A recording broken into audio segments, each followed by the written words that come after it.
was a comment that was made on Facebook the other day about being a submissive woman. They were saying that a submissive woman controls her man, and I agree with that.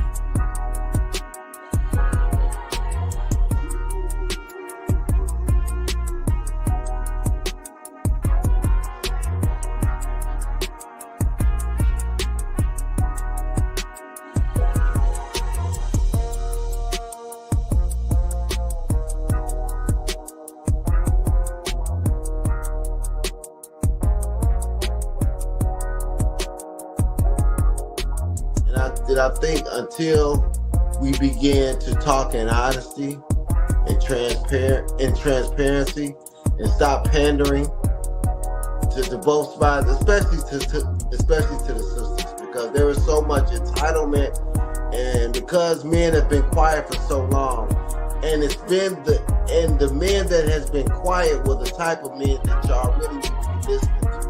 The men that doing the most talking ain't the ones, they don't have nothing to say anyway.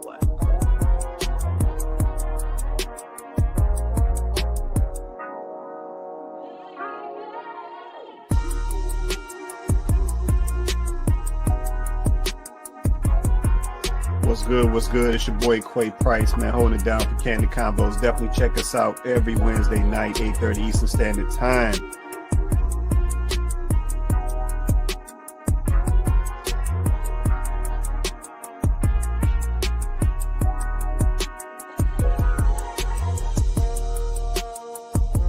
People today, they lazy. Ain't nobody trying to put in no work. If stuff start getting a little rough in the relationship or in the marriage, ain't nobody trying to fix nothing. Like, I mean, that's how people's mindsets are today. Yeah, but that's how I know that folks don't truly understand what marriage was about, because they tap out way too easy. Yeah, you see people fight harder for a job, like they can't go get another one of them in 2 weeks.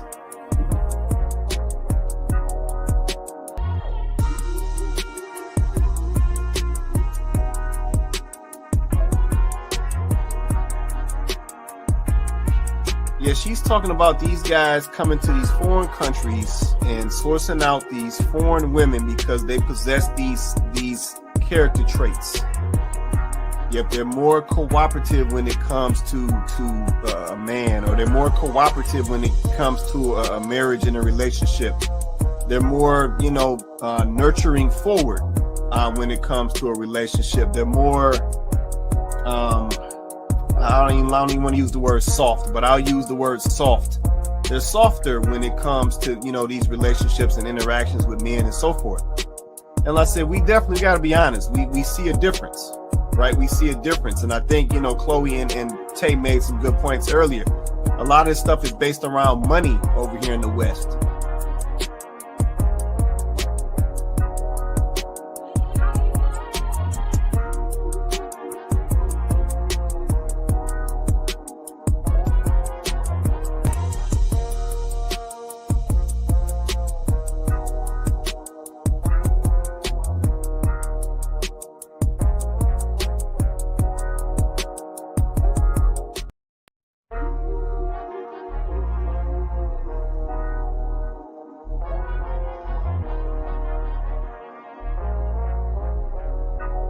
A comment that was made on Facebook the other day about being a submissive woman. They were saying that a submissive woman controls her man, and I agree with that.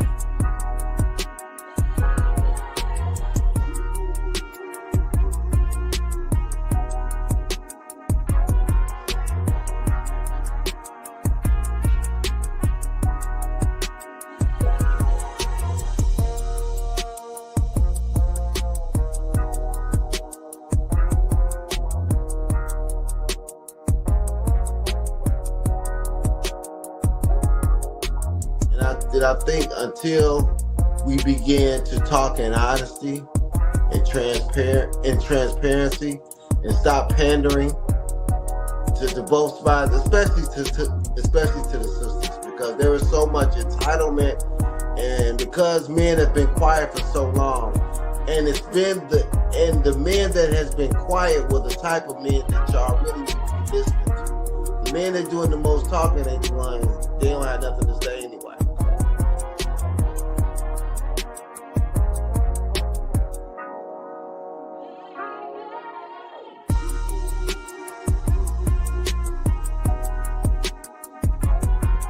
What's good? What's good? It's your boy Quay Price, man, holding it down for Kandid Konvos. Definitely check us out every Wednesday night, 8:30 Eastern Standard Time.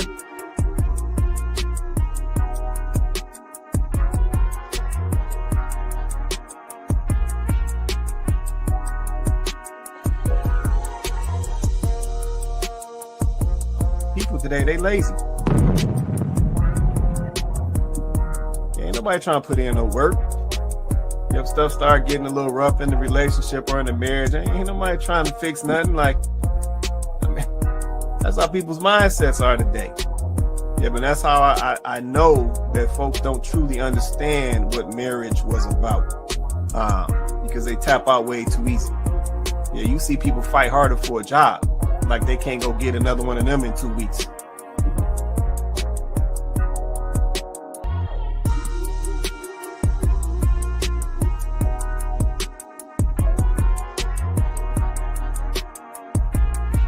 Yeah, she's talking about these guys coming to these foreign countries and sourcing out these foreign women because they possess these character traits. Yep, they're more cooperative when it comes to a man, or they're more cooperative when it comes to a marriage and a relationship. They're more, nurturing forward when it comes to a relationship. They're more I don't even want to use the word soft, but I'll use the word soft. They're softer when it comes to, these relationships and interactions with men and so forth. And like I said, we definitely got to be honest. We see a difference, right? We see a difference. And I think, Chloe and Tay made some good points earlier. A lot of this stuff is based around money over here in the West.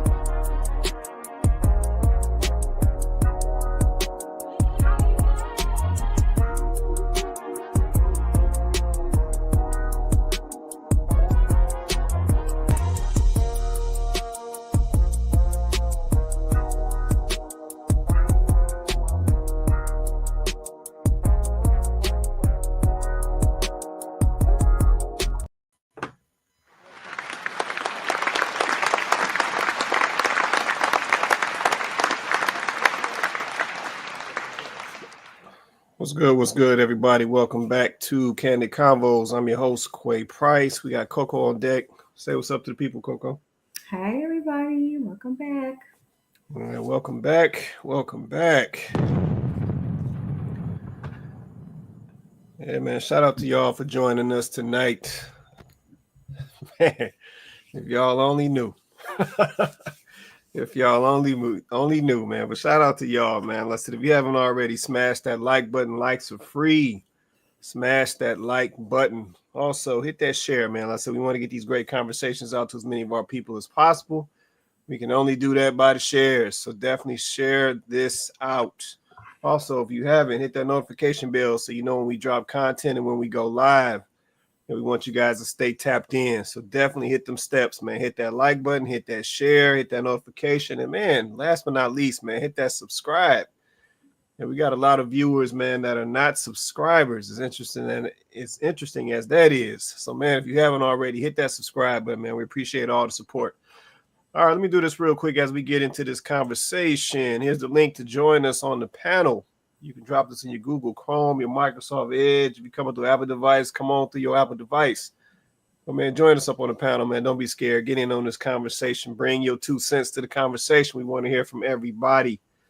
In addition to the video feed, we also have this in the chat feeds as well.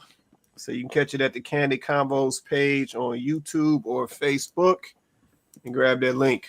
Well, I said we'll leave it up here a little bit as we get into this conversation. All right. So we're going to get right on to it, man, tonight. We're going to get right on to it.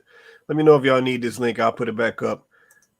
So we're talking tonight, topic for tonight. Black relationships are over and done. Okay, run that back. Topic for tonight, black relationships are over and done. Yeah, some of them might be. We don't get our minds right out here. Let me see who we got checking in. Let's see. The real one in the building. He said, good day, everyone. What's going on, the real one? Appreciate you hopping on with us tonight. Let's see. Donovan in the building said, what up, though? Happy Wednesday. What's going on, Donovan? Appreciate you hopping on with us, brother. Appreciate you hopping on. Shout out to Sith Lord Prince. He said, saw the title, had to hop in. Peace from Cincinnati, Ohio. Cincinnati in the building. Ohio right around the corner, man. Shout out to you, Sif, hopping on with us, man. Appreciate you. Okay. Let me get my feed right. See, we got Beatboxer hopping on. We got Cole down there. What's going on with y'all? Y'all all right? Okay. Look like some. Can't complain. I feel that, man. Look like somebody ready. All right. Yeah. All right, cool. I got a couple, but we're going to start with this one. Let me make sure I'm looking at the right thing. Okay, cool. I'm going to start with this one. I think this one came from Cole right here. Yeah, we'll see how this goes. A question that I would ask you then is what is your dating life? I don't have a dating life. So you don't date? No. Do you have a perspective about who you want to marry? Do you intend to get married? I do intend to get married and have kids. So where are you at on that? I'm trying to get prepared for that mentally. What does that mean? You're 26 years old. I like my life. I like being single. I like being a guy. I like what I like. I like reading books. I like doing my show. I'm a pretty antisocial person. And it's a big adjustment for a man to go from having a life where you can do whatever you want, go wherever you want, unaccountable, everything like that, to then you have to be roommates with women and children. It's a totally different lifestyle. And for someone like myself, I'm a pretty eccentric and, kind of out there person. I don't have a regular sleep schedule. I'm awake all night. I'm asleep all day. And my sleep schedule's moving around all the time. I like to go out on drives all the time. The idea of my wife sending me out the door, okay, be home by 10, call me and tell me where you're going. Or, I go on a trip. I got to get the car seats and buy all the plane tickets and stuff like that. It's kind of cramping my style. Women are not competing with other women. They're competing with men's peace. And that's what he's saying. He's saying, and this is how a lot of Gen Z guys feel. It's not that a lot of them are sexless, right? A lot of them, it's not that they have another choice of a woman to date if someone comes in, but you're competing with silence. And women that don't understand men have no idea how much energy they spend, and they don't appreciate how much energy they spend just being around us and listening to our problems. They don't get it. Okay. Well, like I said, shout out to video number 1. I said, I know that came over from Cole. I don't know if she trying to. I'm here.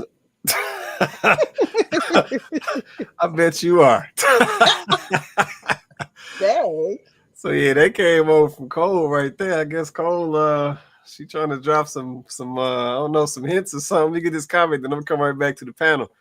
Let's see. Donovan said freedom. Let's see. It's priceless for the selfish loner. Marriage is priceless for those whom are willing to compromise for happiness. Okay. Appreciate that comment right there, Donovan. Let's see. Shout out to Kenyatta as well. She said happy Wednesday. I see she got it cleaned up. Shout out to Kenyatta. Appreciate you having on with us tonight, sis.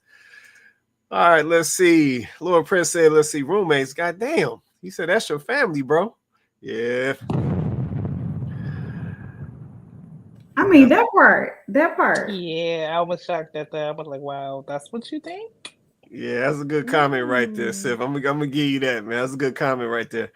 All right, so we're gonna get on into this. I said shout out to saw Candace Owens at the bottom. I think her name is just Pearly or Pearly Things or something, whatever her name is.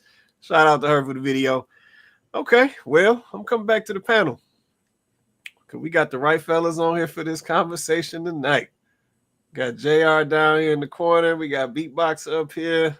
Yeah, we got the right fellas. Oh, is JR ain't froze, is he? Oh, he ain't froze. Okay, cool. All right. So yeah, I'm gonna let Cole start this off. Cole, where was you trying to take this? I know you sent this over. What you thinking?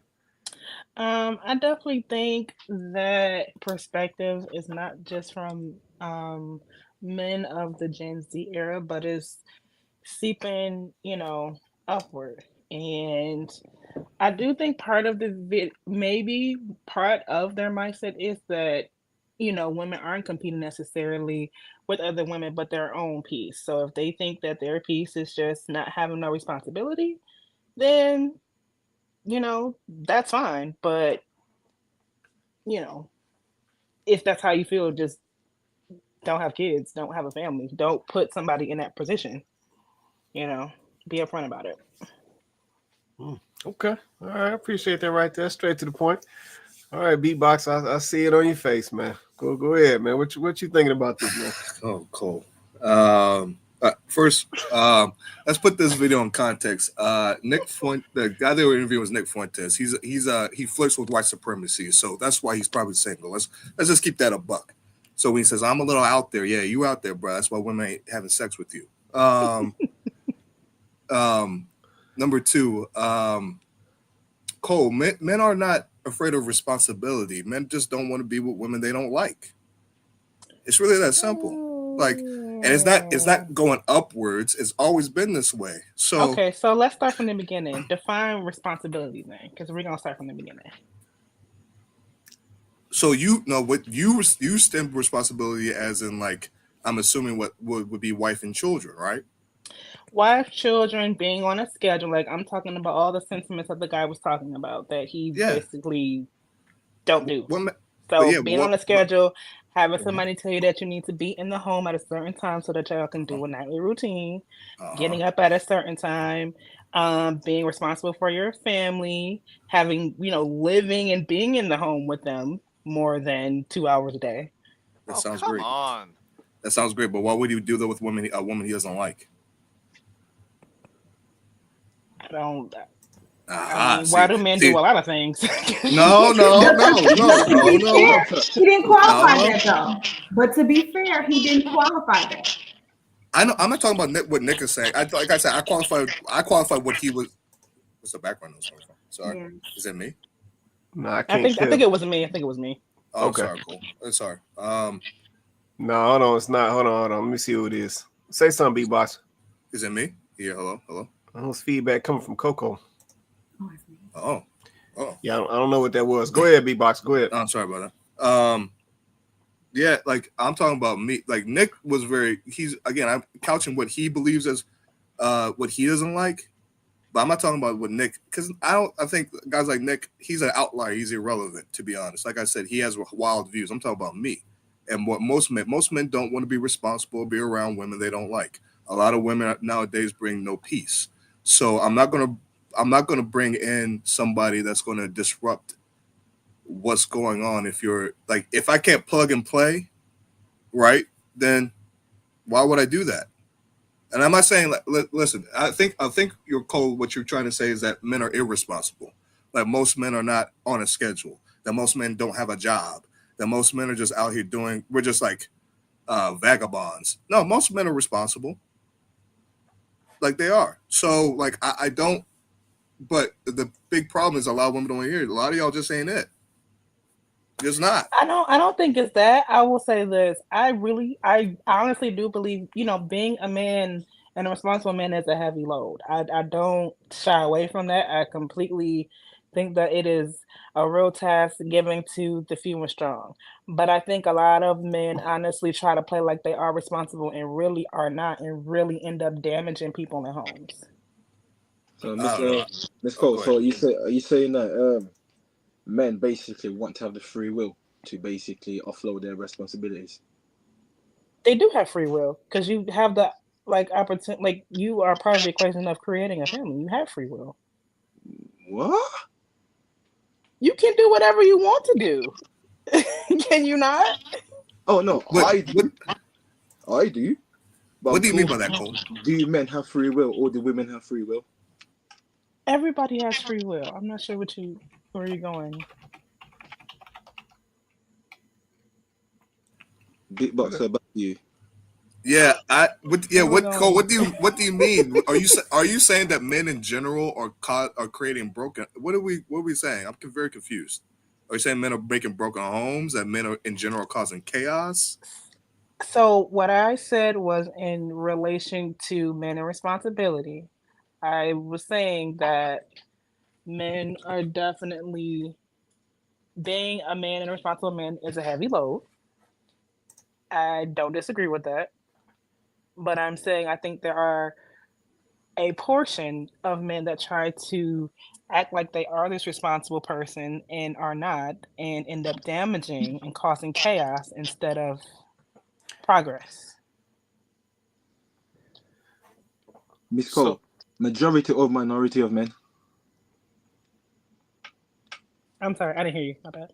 I said minority or majority of men are trying to cause this. I'm not saying majority because I don't know the majority. I just said some to be on the safe side. No, I'm just trying to understand, like, you know, where you're trying to scale it. Like, if it's like, you know, majority of the guys that are pretending, or sorry, are pretenders, rather than, you know, being. I'm saying some are pretenders. I'm saying some. Yeah, we'll go minority. I'll just figure out like whether, like, you know, whether it's like majority of men that are pretenders or it's the minority. If you know what I mean, like, so. Nah, that's what I was just trying to find out. I'm just saying across the board, some. Yeah, I think we can go minority, right? So we know it's not majority of men. So, you know, to Cole's point, you know, there is some men who play in that space. So I mean, that's accurate. I'm sure we all think, you know, sit down and just process. We might know a couple or have known a couple, you know, at a point. So yeah, that does take place. But yeah, I definitely wouldn't say it's the majority though. But I want to go ahead, Coco. To piggyback on something that Cole said, and I didn't want it to get away from us, but we have to speak to this particular subset of men, right? Because we're not going to just keep saying that everything applies to a minority. So why do we need to talk about it, right? Like we need to talk about it because it's still affecting the community, right? So regardless if it's a smaller percentage of people,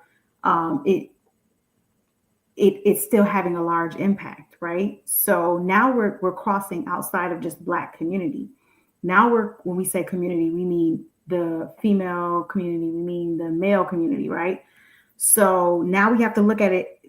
That number gets bigger because now we're not just talking about specifically Black people only, right? Because that gentleman in the video who we're using as a case study tonight for this particular portion of the conversation is Caucasian. And whatever else is mixed up in there. So for that case, we're now opening up and broadening this conversation. So we're not going to isolate it. Minority of men in general is a bigger number than just the minority of Black men, right? Okay. So if we're going to look at it like that, for the men who do have his particular mindset, now we're talking about it's a bigger issue. Right? So I understand he is a special case, right? I've only been exposed to him a very little, but a little was plenty. My small exposure to him was plenty. I don't need any more exposure to him. So I understand he's an isolated incident, but the problem that I'm having is we can't keep excusing this away. It's still an issue. If she's saying it's Gen Zers, so if she's saying that this particular generation of men are now saying that they don't even want that type of responsibility. I won't say they're not responsible at all.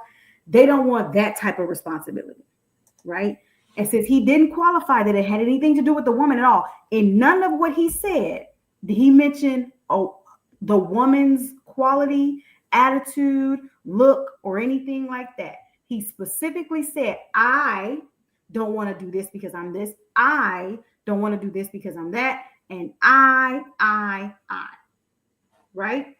And then Pearl immediately went to, this is a Gen Z thing. That's all ethnicities that fall into this category of generation, right? So now this is a bigger issue. Is there some truth to the fact that men in that generation are looking at it like, I'll pass immediately? No. I like my space. I like my time. I got to decide if I want to deal with a woman in that way. I have to. So, I mean, really, we just got to, I appreciate his honesty, and I look at it like this. Y'all can go extinct if y'all want to. That's up to y'all. But I'm glad that you recognize this about yourself because we do not need your DNA replicated. So y'all can feel however y'all want to feel about that. But if that's your mindset, please don't replicate your DNA. If that's your mindset, don't do it. because I can take you saying I'm not ready because it's a lot of responsibility. That makes perfect sense to me. But to say I'm not ready because I,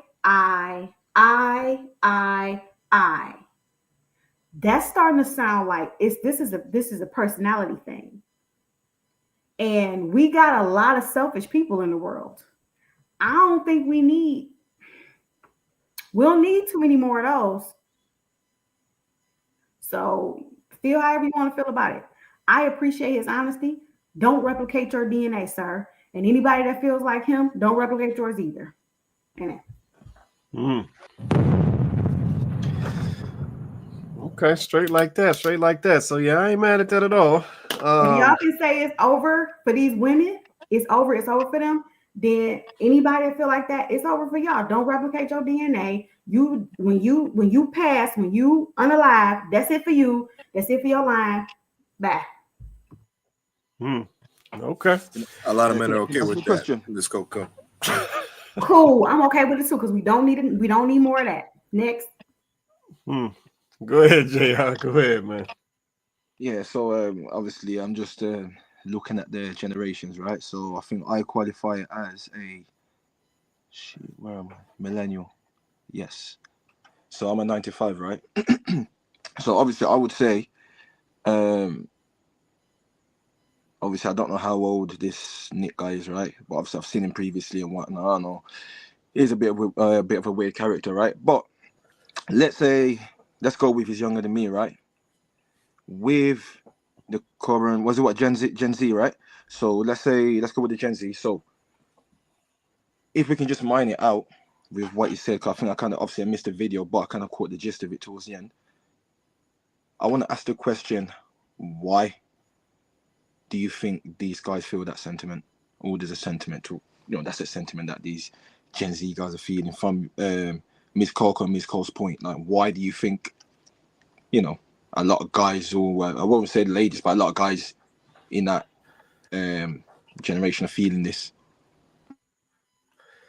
So I think this is the thing though I think we have to establish some additional context, right? So I know that, the young lady Pearl in the video said these Gen Z guys feel this way. But I think the more accurate question is do guys in general feel this way? Yeah, because I don't necessarily think that this is just a Gen Z, a millennial, a X. Like, I don't think this is that. Like, so I think this is a issue when it comes to relationships. Yeah, but I think this is an issue. I'm gonna just be honest. I think this is an issue between men and women. Yeah, I don't think this is just a gen thing, right? So I think that's really the question we got to ask ourselves is why do guys feel this way, or more accurately, do guys feel this way? Yep, and if so, how many and why? Because at the end of the day, this was not the sentiment in my earlier time. Yeah, this wasn't the sentiment. Yep, guys knew that they had a responsibility, when they got to a certain age, there were certain expectations around where they should be or be heading towards in life. At some point, a guy knew that there was going to be a female in the equation. He was going to be looking to get married. He was going to be looking to start a family, and life was going to be happily ever after. Yep, that was the sentiment. But now we talking something different. Yeah, listening to the gentleman in the video, and I said, I know he's an isolated case or interesting, fellow, as we want to label him, but he's talking about he got to prepare mentally. Yeah, he got to prepare himself mentally, almost like he know it's going to be a drag. He know it's going to be a problem. And I'm like, why is that the position? Yeah, why do you gotta prepare yourself mentally, like you about to walk into some nonsense? Like why is that the position? Yeah, so we got to ask that question. Why is that the position for a man now? Or why is he looking at it that way now? Yeah, this gentleman also said that, or he didn't say it, but Pearl said it. She said that women are competing against a man in his peace. They're not necessarily competing with other women per se.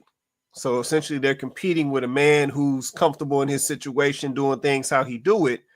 And now said man is saying, do I want to let a woman into this scenario and basically throw off my whole flow? So I think that's really what we got to ask ourselves. Why is that the position now? Yeah, why do men now look at women, essentially, let's just call it what it is. Why do they look at women like a burden now? Let me mute y'all for a minute because I got feedback coming from somewhere. Hold on. I'm gonna mute you for a minute, JR. I'm gonna see if it's coming from your side. But yeah, why do men look at women as a burden now? Yeah, like I said, women was one of the most sought after things for men. Like if anything, a guy was gonna go after or go get him a female.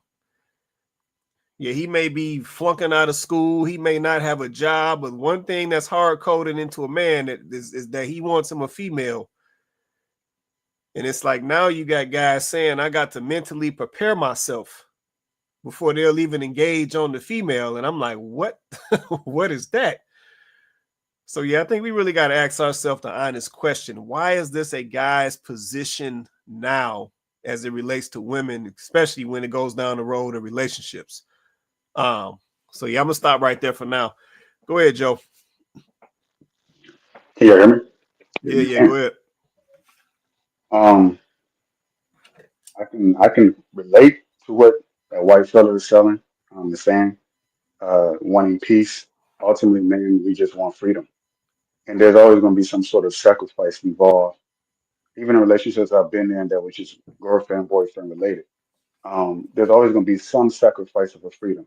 You're going to go from he likes being a wild stallion, and you're going to go from being a wild stallion to in a way, not in a demeaning way, but sort of like a domesticated horse. You're going to have a stable, right? And a man has to want to, a wild stallion has to want a desire to be in the stable, but he has to be in the stable in order to have his family. So there's going to be some trade-offs and some sacrifices that a lot of men feel like today isn't worth that trade-off or the sacrifice based upon perhaps the majority of the women that they meet in an everyday basis. They might not feel like it's worth me sacrificing these freedoms that I have. Mobility, um, going where I want when you want. For example, me just going to Brazil, I can just snap my fingers and go. If I have two or three kids or even one child, even if I have just a girl with me, I have to take into consideration does she want to go too? Um, Even if I want to go, there's going to be some compromises involved. And a lot of men today don't feel like it's worth the compromise because there's always going to be a compromise. She may not want to do it. She has a baby. She doesn't want to go to Brazil. You want to go to Brazil or wherever country or wherever place you want to go, but you just can't do it. And if you do, you become a deadbeat. If you do, you become a womanizer. You cheat on the woman. There's always going to be a give and take. So he's not willing to give up his freedoms at this time in his life that he does have. But the price that you pay with that is what he's probably not going to talk about is a sense of loneliness that comes with that. So it's a lack of companionship that he also wants. But in order to get the companionship, he has to sacrifice some of those freedoms. So a lot of men kind of like play one field to the extreme where they get all the freedoms, they become the ladies' man, or they just become loners, or they sacrifice those freedoms. They get the woman, the wife, the children, but it's not with the woman that they want. So they kind of like settle down, and they end up. I've seen them. They go to the strip clubs. They end up with the women who are the epitome of what they really desire in a woman. Um, so finding that balance for men is always going to be kind of like a little tough, but it's also lastly it has to do with just maturity. He's talking about mental preparation, but really it's not mental at all. You can't mentally prepare for that. It's an emotional thing. He has to emotionally prepare for that. And is he equipped for that? If he's honest about it, like Chloe said, it's a good thing that he's at least he's not out here just procreating willy nilly and not being able to, not being willing to make those sacrifices to raise a family instead of just creating children out of wedlock. So Joe, let me ask you this, because I'm hearing something. I'm hearing something right now. I'm getting a little upset with y'all right now.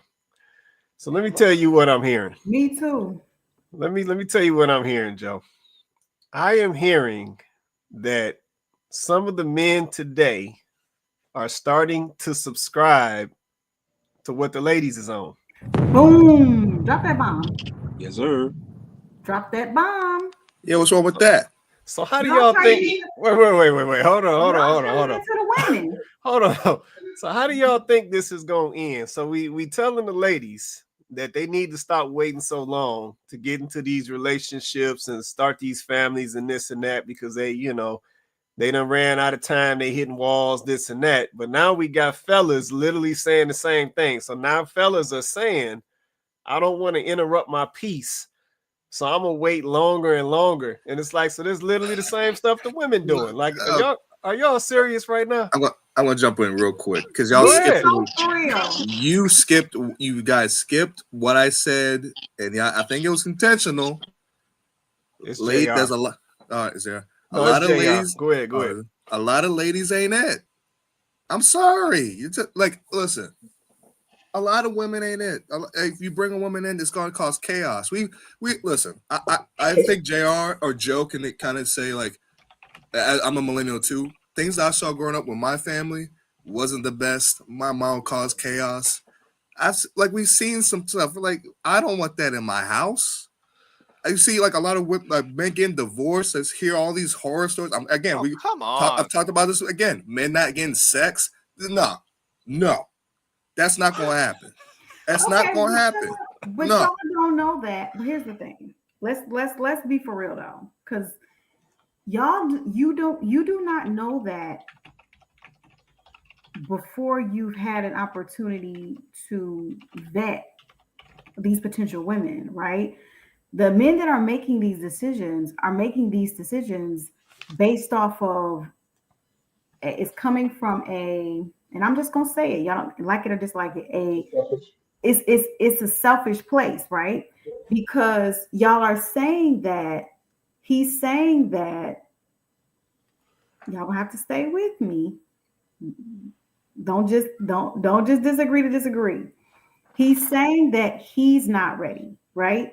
I keep going back to him because I believe that he's talking to and speaking for a subset of men from whatever walk of earth. It doesn't matter what ethnicity we're talking about, men in general right now, right?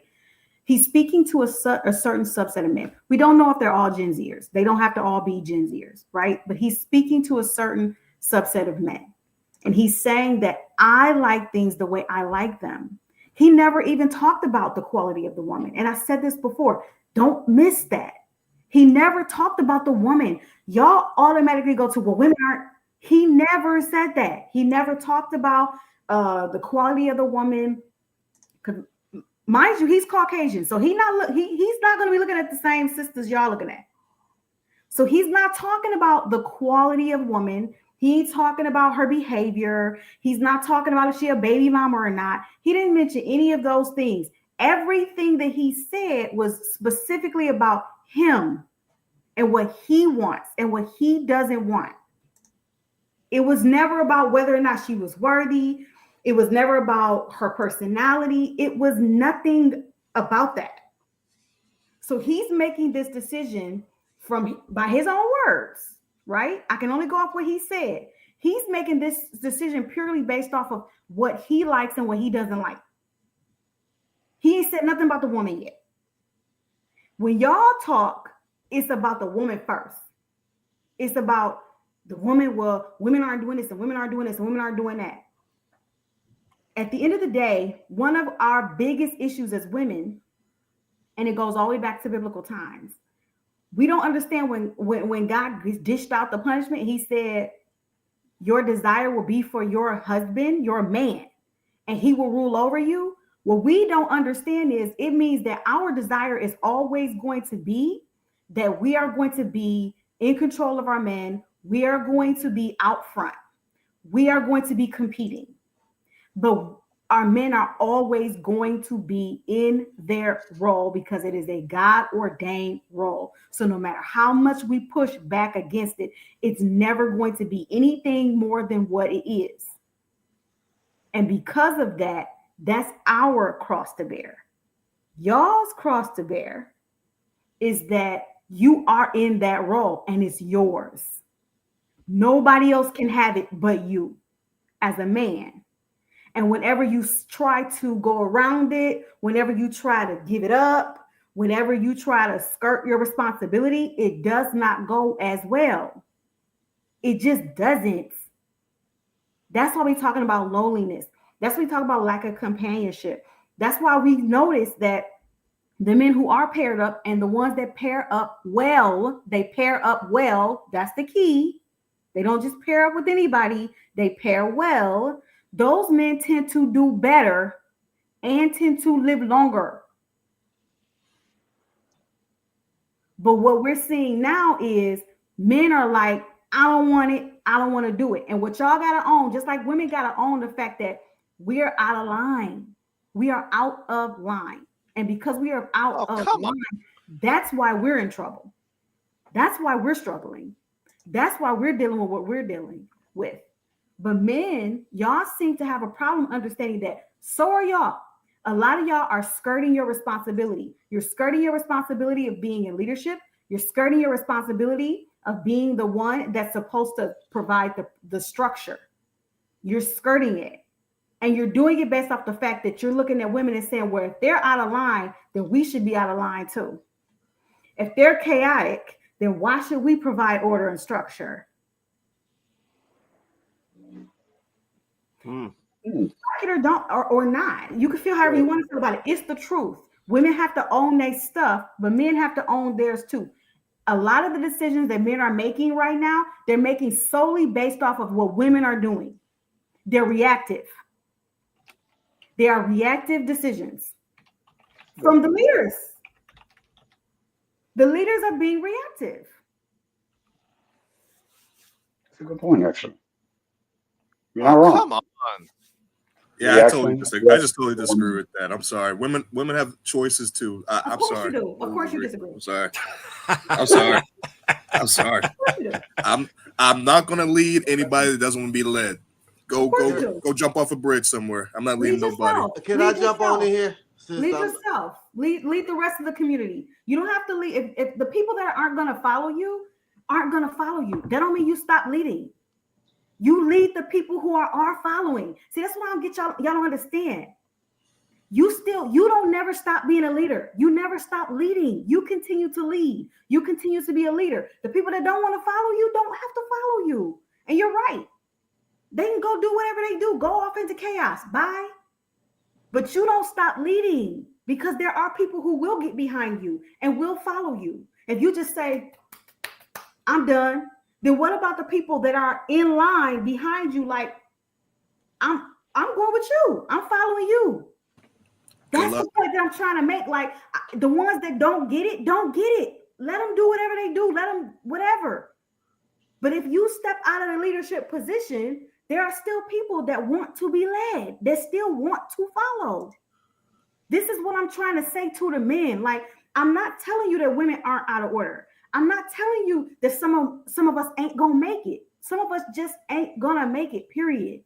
But for the ones that are like, I want to be led, I need the structure. I thrive off the leadership. Then lead.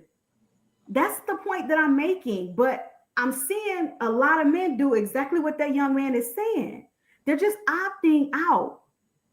And then what happens to the community at large? Everybody is not lost. Everybody ain't lost. Everybody has not given up. So what happens to everybody else? Well, B-Bucks did say it best. A woman has to want to be led for a man to lead unless he does it by force. Thank and you. A lot of men are willing to do it. So you can I jump in here right quick because I came in late? It just went over your head. Go ahead, Vince. Okay, first of all, everybody don't have to get married. If you don't want to get married, if you don't want kids and you don't want a wife, that's perfectly fine. Stay over there. First of all. Second of all, that dude's a weirdo. And that's cap. Third of all, if you follow him properly, a woman will lead it. If she don't want to follow, then you're going to find somebody else. I don't understand with all these women in the world that that a lot of these guys are complaining about women. It's 10 women for every dude out here. If you leading right, she will follow. The problem is these guys want to live with her first, have a baby first, drive her car, then they want to talk about, I want to lead you, but you ain't leading. That's the problem that I see with a lot of these Gen Zers. They go from their mama's house to their girlfriend's house. So they haven't even took the time to become a leader. They don't know how to lead. And first of all, this is a cultural thing.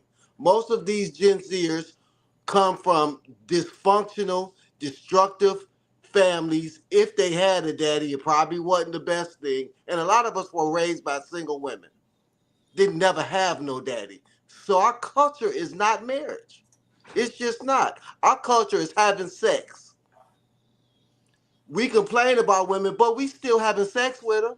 We still living with them. We still having babies with them. If you got that many complaints, then you shouldn't have no woman. You shouldn't have no woman. I don't understand it. I'm 52 years old, and I don't have no problem with a woman following. My wife, my employees, a woman out here in the street, because I lead, because I command leadership. And the ones that don't, I don't bother with them. It's like trying to turn the hoe into a housewife. Leave the hoes alone. Trying to turn a street dude into that's the problem with people. They trying to change somebody. If you see this woman don't want to follow you, then go find you another one. It's not that hard.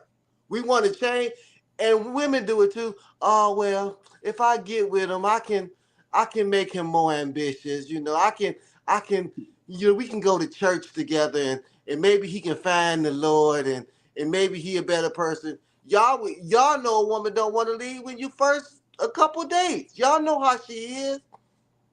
All you got to ask her is, how you feel about submission?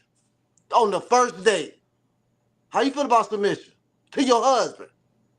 Oh, well, not okay, next. But you don't want to do that because you like that little thing she's dragging. Or you like the situation. Or you like that you're going to hit. Come on now, let's just keep it 100. Sexy is what's, because if that was the case, then we wouldn't have so many people living with each other, having all these babies. If it was that fucking bad, people would just be sitting there lonely. True. But we're not doing that. We having babies, complaining, oh man, you didn't know that? And see, that's the thing, that we have to be intentional in our dating. Just like I tell women, you gotta be intentional in your dating. But see, we don't ask the right questions until we done hit a couple times. So now it's, well, I ain't doing nothing else, so might as well call her. She'll let me come through and smash, even though she got a bad fucking attitude. I don't like her kids. But I got needs.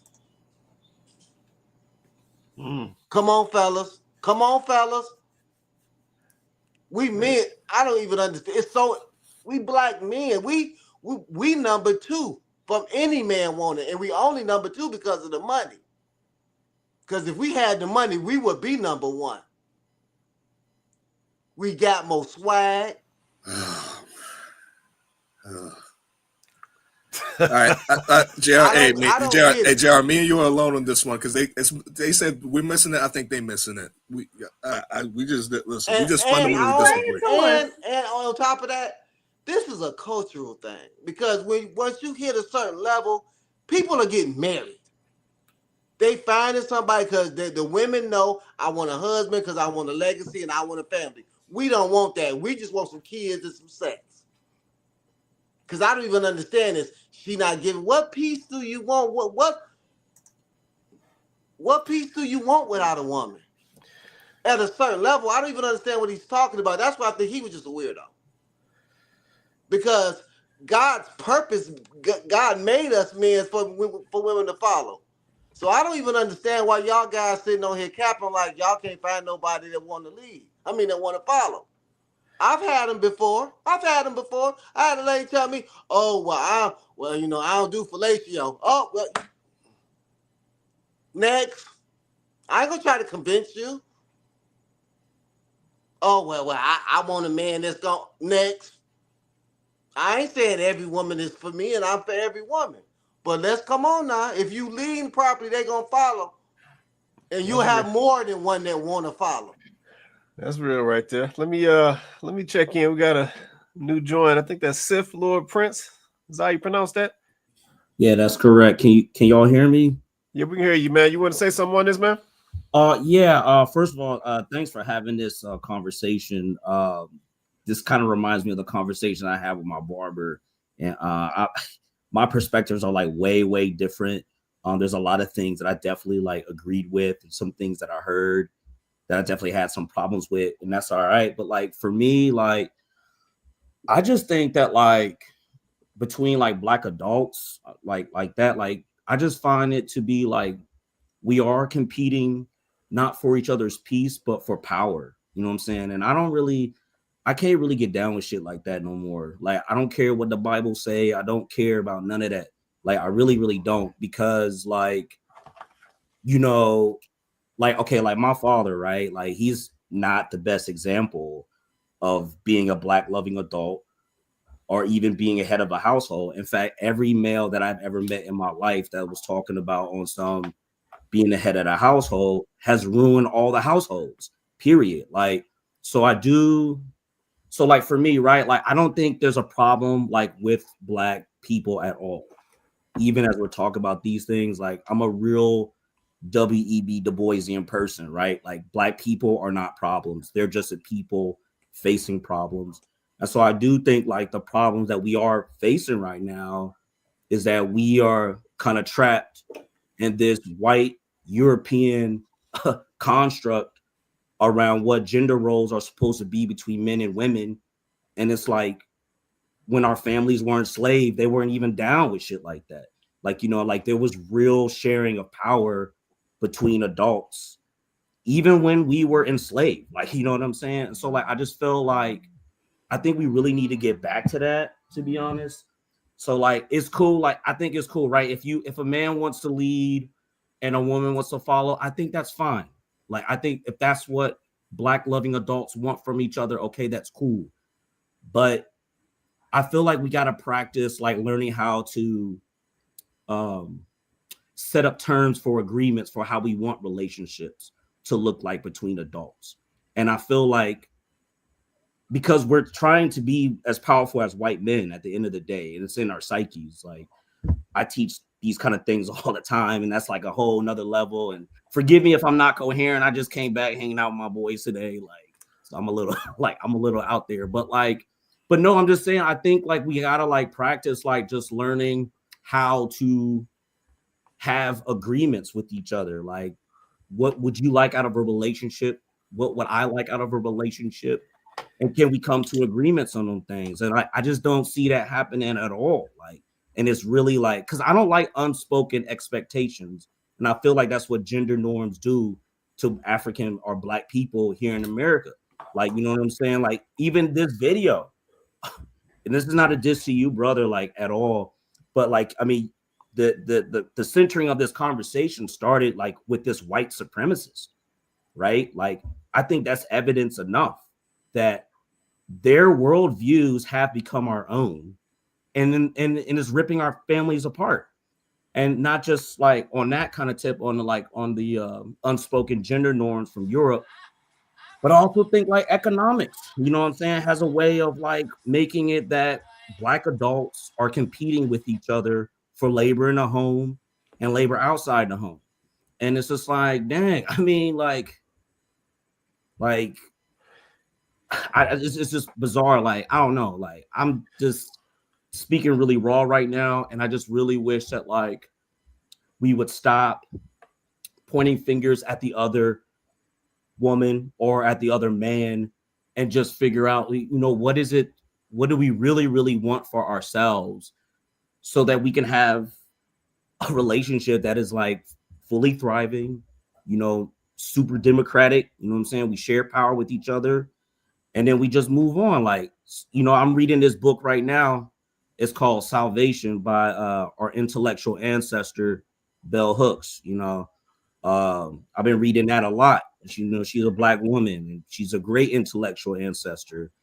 And for somebody like me, you know what I'm saying, that really grew up in a lot of broken homes, child abuse survivor, in recovery, ruined all my relationships because I was on some I'm a lead like kind of a thing. And then not knowing how to lead because it's just like we don't know how to ask each other what they want. And I'm gonna drill down on men for real, especially Black men, because like I do feel like men somehow like hate Black women because they're not fitting the image that, you know, that they want them to be. Like when you look at what was going on in COVID, there was like where Black families were stuck in a home together. There's been like rashes of like violence against women by the hands of Black men, and like, yo, that's a real fucking problem. Like, we got to be real about those things, like, you know what I mean? So that's all I really got to say in a nutshell. I think that book, Bell Hooks, Salvation, Black People in Love, that's a very, very powerful book. And I do think that like Black men, we need a new manhood, like for sure. Like we need a manhood that isn't based on domination. We need a manhood that is based upon kinship. You know what I'm saying? Like flat out. Like, and that's how we were when our families came over here enslaved. You know, and they're ripping us apart with this capitalist system, and now this system is ripping us apart again. Like it's hard to make a living. Like, you know what I'm saying? Like, and I think it just got us all kind of fucked up in the head. Excuse my French. So I don't know if I'm very coherent. Like I said, like, you know, I just came back, you know, hang out with my dudes, and but yeah, that's just, you know, that's just how I am. Like that's how I see it. But I just wish that we would practice, you know, more of like having a relationship where whoever that we date, they can feel comfortable in asking what they want from us. Period. You know, my gender is red, black, and green. Period. Like, you know, I don't really mess with anything else but that. So yeah, I don't know. We'll see, man. I don't know. I see Beatbox over there. He getting in his feelings or whatever, trying to see what he's going to say. But yeah, let's go there. Like, I'm that guy. But I appreciate the space. This is such a great space. And I'll just go ahead and close with that. Thank you so much, Price and Coco and Beatbox, Vince, and all y'all. Appreciate y'all. And hopefully everything is well with you and your families. All right. No doubt, man. Appreciate that comment right there, man. And Quay, can go ahead. This is what I mean by the failure of the Black man being in the home. He sounds so much like a lot of these younger men who've never had a Black man who they can touch, who's been responsible, who's been there, who's been in the home. It's always somebody out there. Oof, that's the failure of the Black man being in the home to raise his children. And to think that being a leader is being dominating because they haven't seen true male love. But bro, they you just said though, they haven't seen it. But bro, you just said, like, you literally just said some dominating stuff though. What and I like said, I said, but like you were saying, like, oh, she don't perform fellatio, then I'm out. Like, what? Come on, bro. Like, what's wrong with that? That's what I want. Second, it ain't nothing wrong with that. I love fellatio too, but like at the end of the day, like, what? At the end of the day, what? It's that kind of performative stuff that is the things that I'm really see. That's that woman talking. I'm not gonna be. I'm a straight that's up what dude, this like, is. This is what I'm talking about. We're no, not intentional, and then we try to change people. If she's not what I want in the dating process, I'm not talking about after we married. Then all of a sudden I'm freaky deaky, want baby oil. I'm talking about in the infant stages of dating.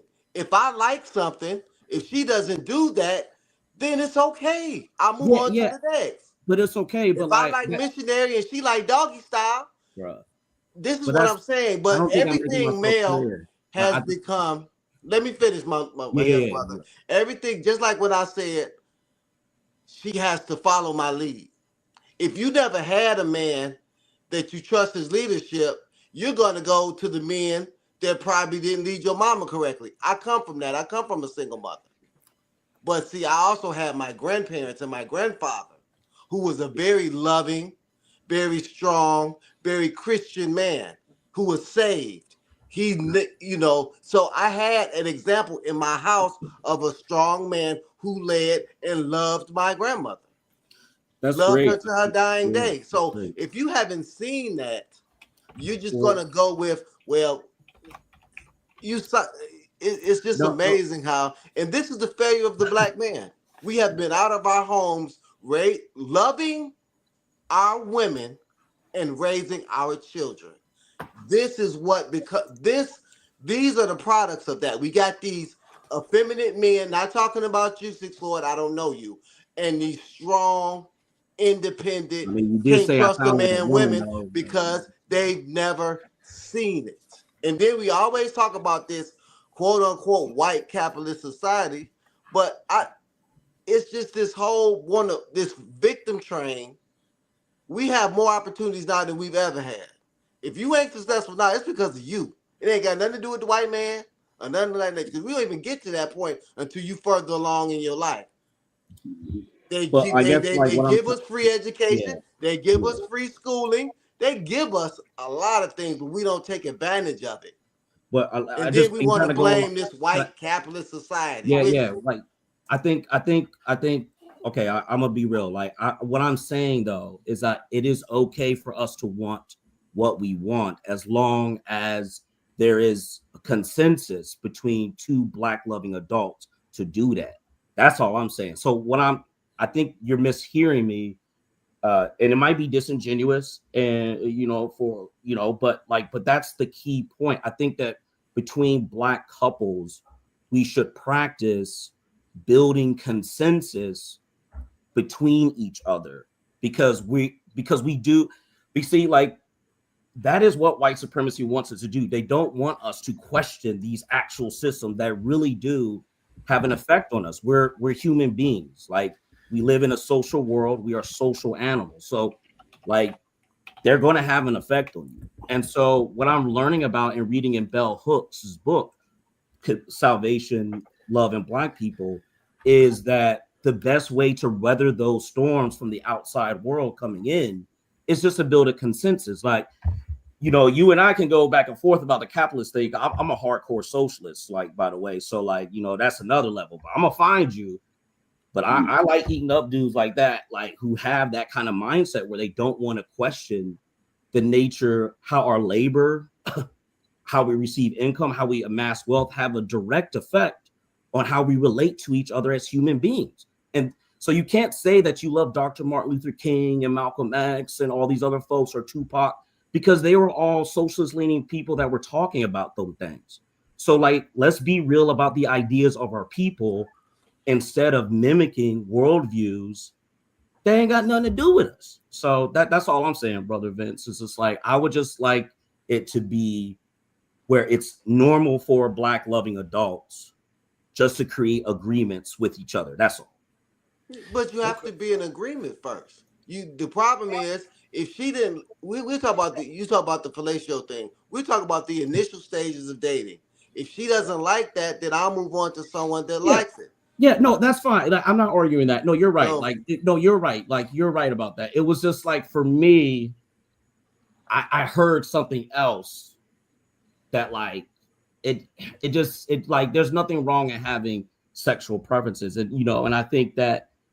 But it wasn't just the sexual preference. It was her whole attitude. There's something that you said that I actually like though, Vince. Like you had said, I think it was you were just saying like, we need to have these kind of conversations earlier before we date. And I think that's really fair. I think like we should be talking about what do you like, sexually, right? Because let's be for real. Like, at least for me, like, if I'm gonna like, have a sexual intentional encounter with a woman and I don't know what her do's and don'ts are, I don't like to be interrupted. Like, you know what I'm saying? Like, hey, don't do that. Like, just let me know beforehand. Like, I think that's a healthy thing to do between, black loving adults. And so yeah, I think that's absolutely fair. But again, like if the thing, if like, me personally, I don't think that like I think black men can definitely be fierce protectors of creating agreements and consensus between their partners. I definitely agree with that. The leading thing, I don't think that's for everybody. You know what I'm saying? But however, if that's how you want to do it, I think that's cool. But to map that onto all other black adults, that's acting like a white supremacist, right? Like my worldviews, you have to conform to my worldviews.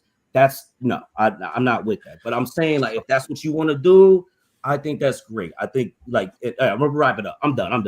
Yeah, I'll wrap it up. Yeah. So we're gonna come back to that. So let me let Beatboxer rock. I'm gonna come to Cole right after that. Go ahead, Beatboxer, then we come to Cole next. Cool. I'll try to be quick. We lose him. All right. So here's some of the things that I do agree with him on. I am also closely a socialist myself. So there are things that I don't totally agree with. I do think that there is a problem with, especially people with money who've always had money, putting people down who don't have money. That's a problem. And a lot of people who have money, me and Vince, we're going to disagree on this, but a lot of people who have had money in this country have always had it and they've hoarded it. So, let me finish. Right. So that's a problem. I got a problem with that. There's a lot of people who are undeserving of money who got it from their great granddaddies. They needed nothing. So I got a problem with that.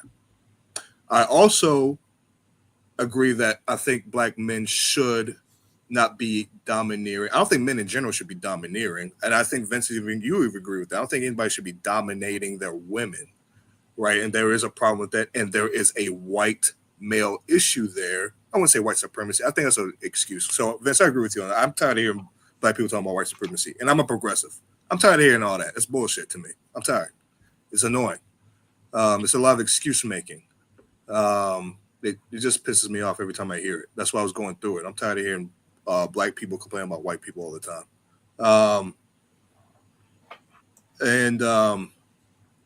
Those are things I do. The things I disagree with. Bell Hooks is a black feminist. I got a real problem with black feminists. I think black feminists are enemies to black men. I really do. I really have a problem with black feminists because it's always, they love intersectionality until it's not about them, right? They love talking about white men, black men, all these other people. But when it comes to some of the stuff that they do and they perpetrate, oh no, it's because of white people. It's because the reason why I killed my kids or I did this to my kids or it's because of white people. The reason why I was neglecting my kids, the reason why I was doing this. So it's bullshit. I'm tired of that. It's one of the reasons why black folks, we have a real issue is the color purpling of our community. We always talk about what black men, how we beat, because even Seth Lloyd mentioned this during COVID. Dude, that's true that like men were beating up their women and stuff like that, but that was the majority of the men that were doing that. In fact, we had a lot of men protecting their women who they had against what was going on during COVID, trying to help them. We got a real problem. This is what I'll tell into this and then I'm done. This is what I was trying to say as far as what was going on with y'all, a lot of y'all's heads. I am not going to force women, especially black women who have black feminist thought as a group to follow me. It's not going to happen. And we got a problem in our community with that. We got a problem with black women saying, I'm going to do whatever I want. All right, fine. But then they want protection. Then they want understanding. Then they want you to take care of their children. Fuck that. No, I'm not leading that. I'm not. That's what I'm talking about. I'm not talking about men that being the rightful place. I'm talking about in a macro. That's a problem. All these women look like walruses and weeble wobbles, but want a man, and their body's giving ED, but you want a man to lead you. No.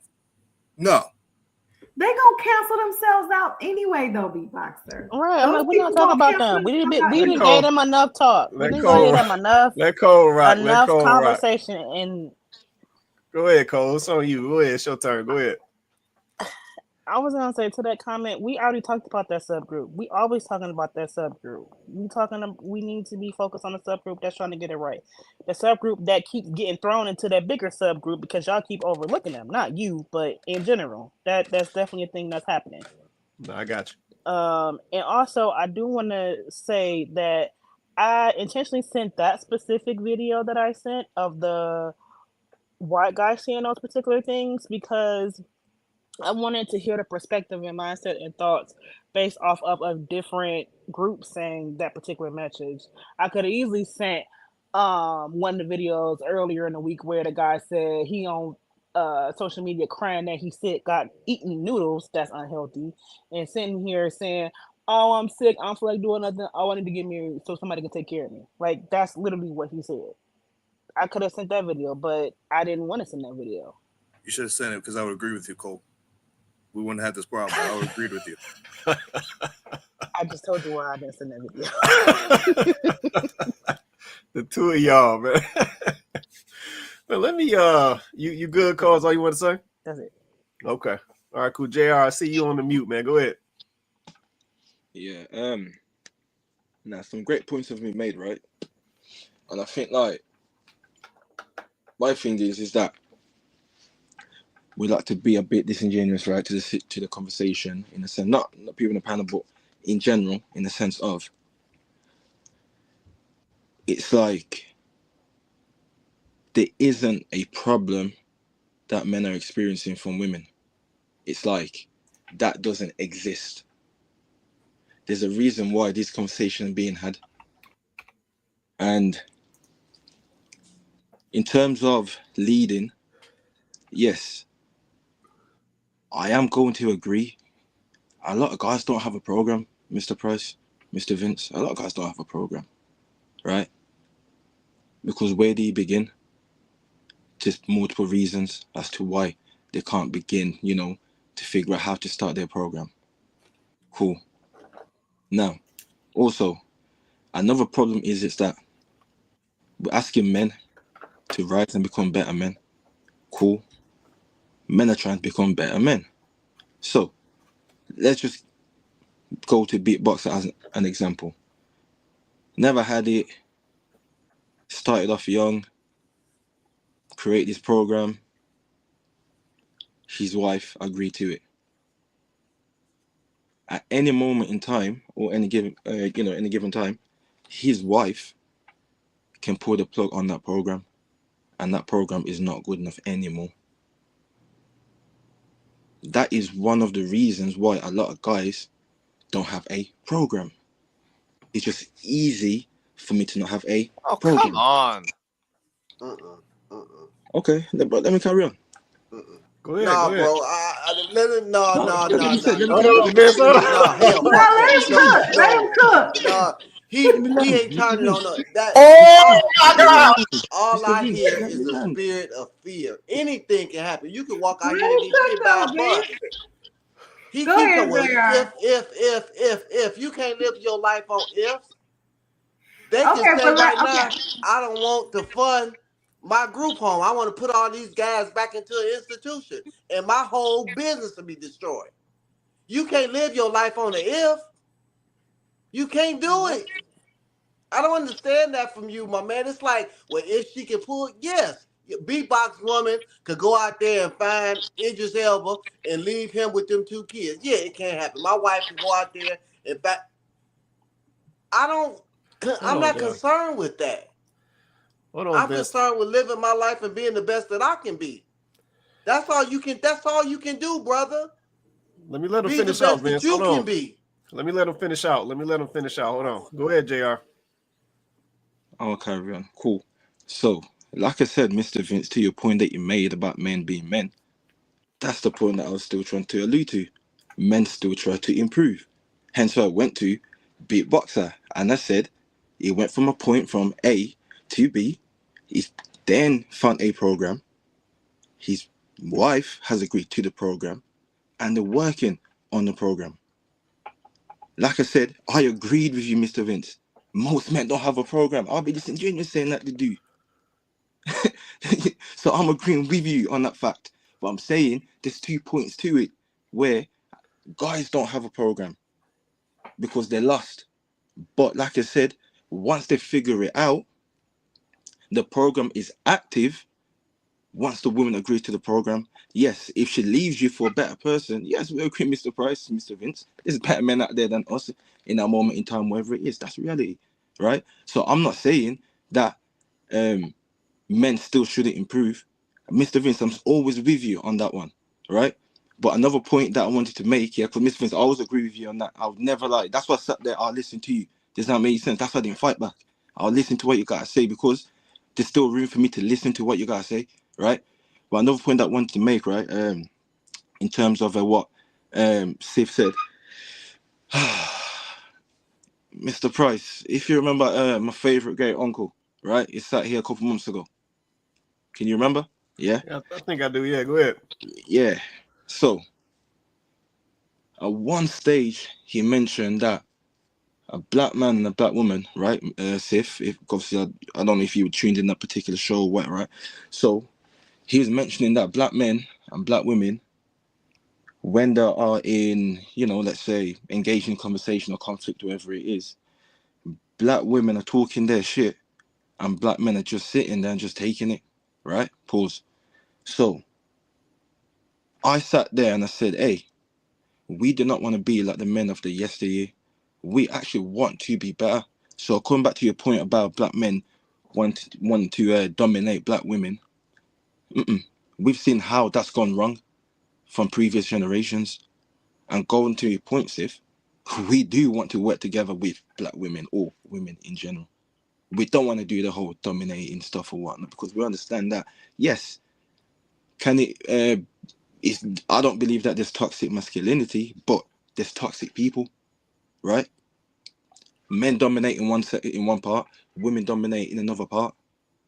But like I said, the frustrating part is it's like men are experiencing things from women, and men are still trying to express like, hey, we don't want to be dominating. Let's get together and talk and figure this out. But somehow it still comes back to the men still aren't doing what they're supposed to do, or men are firing back. I always ask this question: when is enough enough? And if black men hate black women, right? And it was confirmed last week that black women hate black men, and we know this and we feel it, we experience it. Have black men got a reason to hate black women? Okay, JR, I appreciate that right there. Let me Yo, yeah, I got. Sorry. Hold on, real quick, Seth. So let me get in on this, because I heard a couple issues, right? So I'm sitting back, I'm just listening. You know what I'm saying? Everybody make their points, get their points off. And this is really towards some of the points that was made by Sith. Now, this is not an attack on you, Sith, because I've heard some of these things before, but you just echoed some of the same sentiment in some of your points. One of the things that you said is you don't care what no Bible say. Yeah, that was one of the points that you made.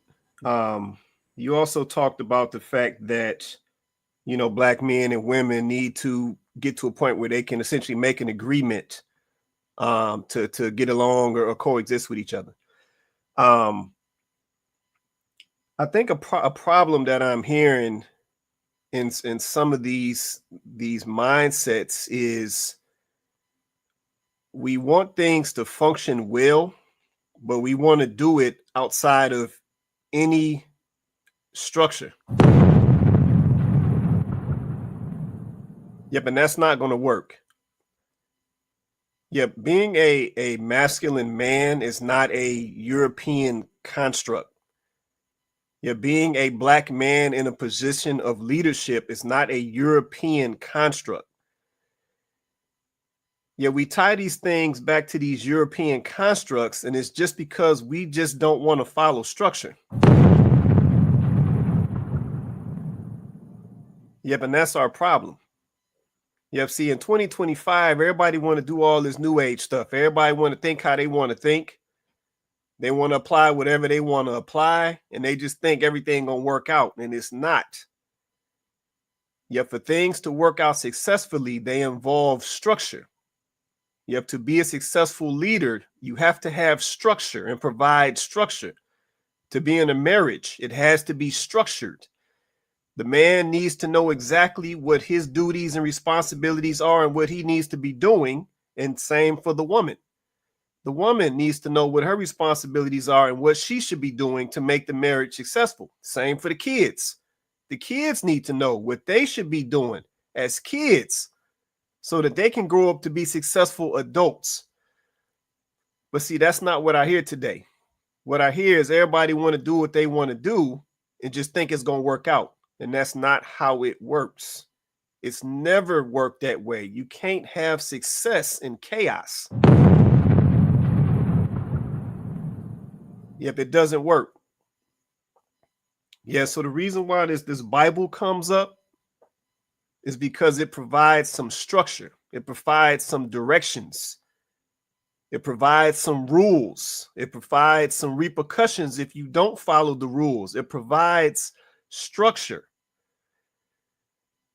Yeah, so we can't just expect things to be successful and go well, but we want to approach them any old kind of way and all over the place. That's not how that works. Yep, that's not how that works. Yeah, so I just had to put that out there because I keep hearing that. Yep, I see that in a lot of the videos today. I hear that from a lot of my young fellas today, and I'm like, fellas, if anything that I can tell you, without structure and some type of blueprint, it's not going to go well like you think it's going to go. Okay. Go ahead. Well, what if I pose this question? What if the structure that you're talking about, what if it's exacerbating the same problems that we're talking about today? Now, never once that I ever said, right, that we don't have a structure. The fact that we can think that we can have something like the consensus thing is somehow synonymous without having structure. I think that's I don't think that's really accurate, you know what I'm saying, at all. Now look, I'm an interfaith person, you know what I'm saying? I'm agnostic. Two of my best friends that I was just drinking with are pastors, actually, at a really great church up here in Cincinnati. So I get the role that the church has definitely played in our people, but I don't see it like in that book I keep referencing again, right? On salvation and Black people, right? There were marital issues between Black loving adults, even back in the quote unquote times that we're trying to get back into. And we're saying, right, but like, look, I know the stories of my grandmothers. Like, I just know the stories of my grandmothers, right? Like, there was a lot, like, there was structure in the sense of like, here are these roles, this is how they work. But like, for me, I am a sociologist, right? So it's just like those roles and those roles and those structures work in tandem with the economy that supports those things. But when the economy starts to collapse, those roles and those structures don't work no more. And like, you even see that even with white folks, like in the video that you just, posted. So I would just push back by saying that, no, like, yes, we do need structure, and maybe it's time for Black loving adults to reconstruct a new one. That's all, even if it's with the Bible, even if it's with like whatever. I think that's okay. And I do definitely disagree with you, and I do find it deeply disingenuous to assume that the thing that I'm arguing for consensus building between adults is somehow we free and we do whatever we want and it's chaos. That is white supremacist logic. Like, that's not how it is at all. So like, come on. Yeah, come on. Like, yo, what? Like, okay, like you can't. Okay, bro. Like, everybody knows Asada Shakur, right? But she writes about this.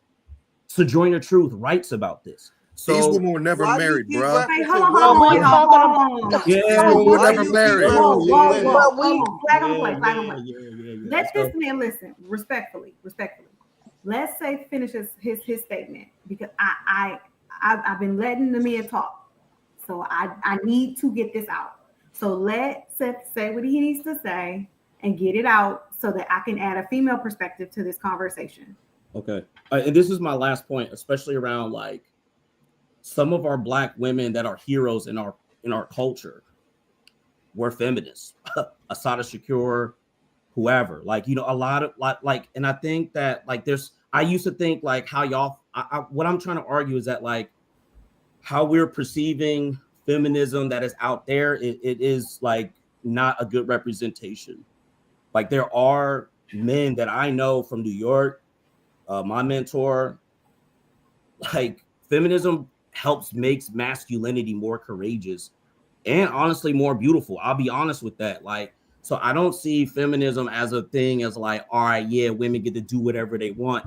It's literally men are reconstructing their manhood from the perspective of women so that we can be fierce protectors of kinship bonds between each other, protectors of the relationship, protectors of commitment.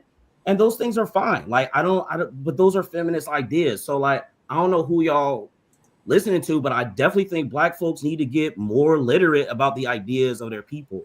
And that's just it. So, and All right. yeah, I'm done. Yeah, let me let Coco rock. Go ahead, Coco.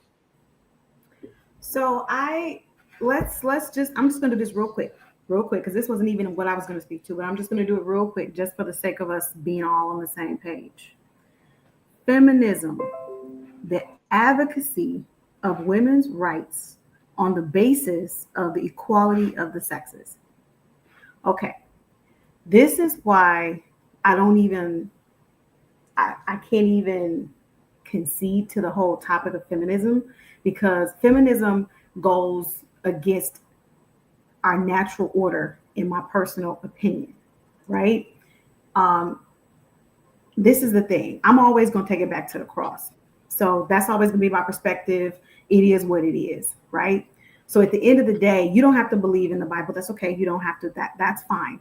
But at the way we were created, how we were even designed as men and women, validate the roles that we have in society. Validate the roles. Before this common structure that we have now, that everybody is saying is white supremacist and capitalistic, before this even existed, right?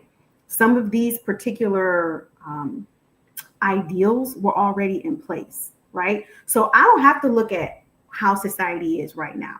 I can look at how society was built. And society wasn't built by white men. It wasn't, right? Our structure was put in place. I should say our structure wasn't built by white men. Our structure was ordained by God. I'm going to stand on that. He gave us our order. He gave us our hierarchy, right? Now, has that been manipulated generation over generation? Sure. But at the end of the day, the structure as it was created, that's why men came first and then we came from them, right? That's the order. So we can chop that thing up, we can screw it, we can do whatever we want to do. But at the end of the day, everything that was created with intention and for a purpose. The problem is women, in their quest to be equal, which we were not created to have equal roles. That's why we weren't created the same. That's why women and the way we're built is different than the way men are built, because their role is different from ours. Ours is different from theirs. It does not mean that we are subservient. It means that we are different. We balance each other out. We need men to do what men do, and we need women to do what women do in order for everything to work properly. What feminism does is it gets in there and it muddies the waters. That's what it does. We can pretty it up, we can slap lipstick on it, but at the end of the day, feminism as it exists today muddies the water. That's what it does. Because what it has turned into now, what it has become, is not anything that has helped us be unified. It is an agent for discord. That's all it has done, especially in our community. especially. Because what we as Black women have done is we wear the feminism flag proudly. And we say stuff like, well, girl, if your man don't want to vote along with you, our former first lady, then just leave him. You don't have to be with him. You don't have to listen to him. That's what feminism has done for us as Black people. Meanwhile, for others, they go in the voting booth and they vote exactly as their husbands tell them to. But then when they talk to you and me, they'll say they're for women's rights and feminism. So I'm never going to ride the wave of feminism. I don't care whose face you slap on it, because it was a Black face slapped on it when they was introduced to us. I don't care about that. I'm never going to go for that. The question I have for men, because that's what we're really talking about, the original topic was, Quay Price, before you met your wife, did you already have a plan and a structure in place for your life? Before you met your wife, did you already have a plan for your life and a structure for your life? Yeah. Okay. What you needed was a woman who would do what? Well, she's going to add to that and complement that and support it. But you already had it. It was pre-existing, correct? Right. Okay. This is my point that I'm making about male leadership. Your leadership is already a thing. It does not depend on my submission. It does not. You're either a leader or you're not. You don't stop leading because there are women who don't want to follow you. You find, like Vince said, the woman who will follow you, and you and her go off and build your life, the life that you have already envisioned for yourself and your family.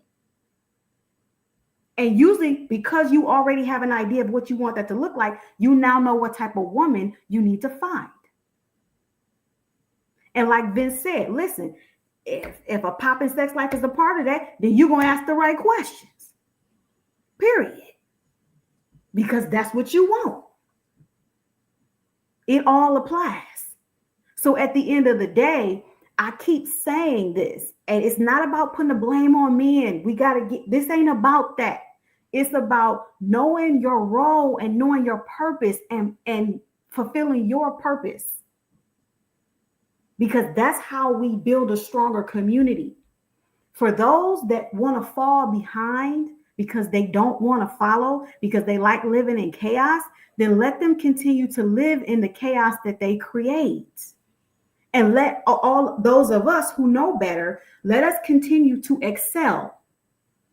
But if we have men that are saying immediately, no, I opt out, then that weakens the community as a whole, because we still need y'all in y'all positions.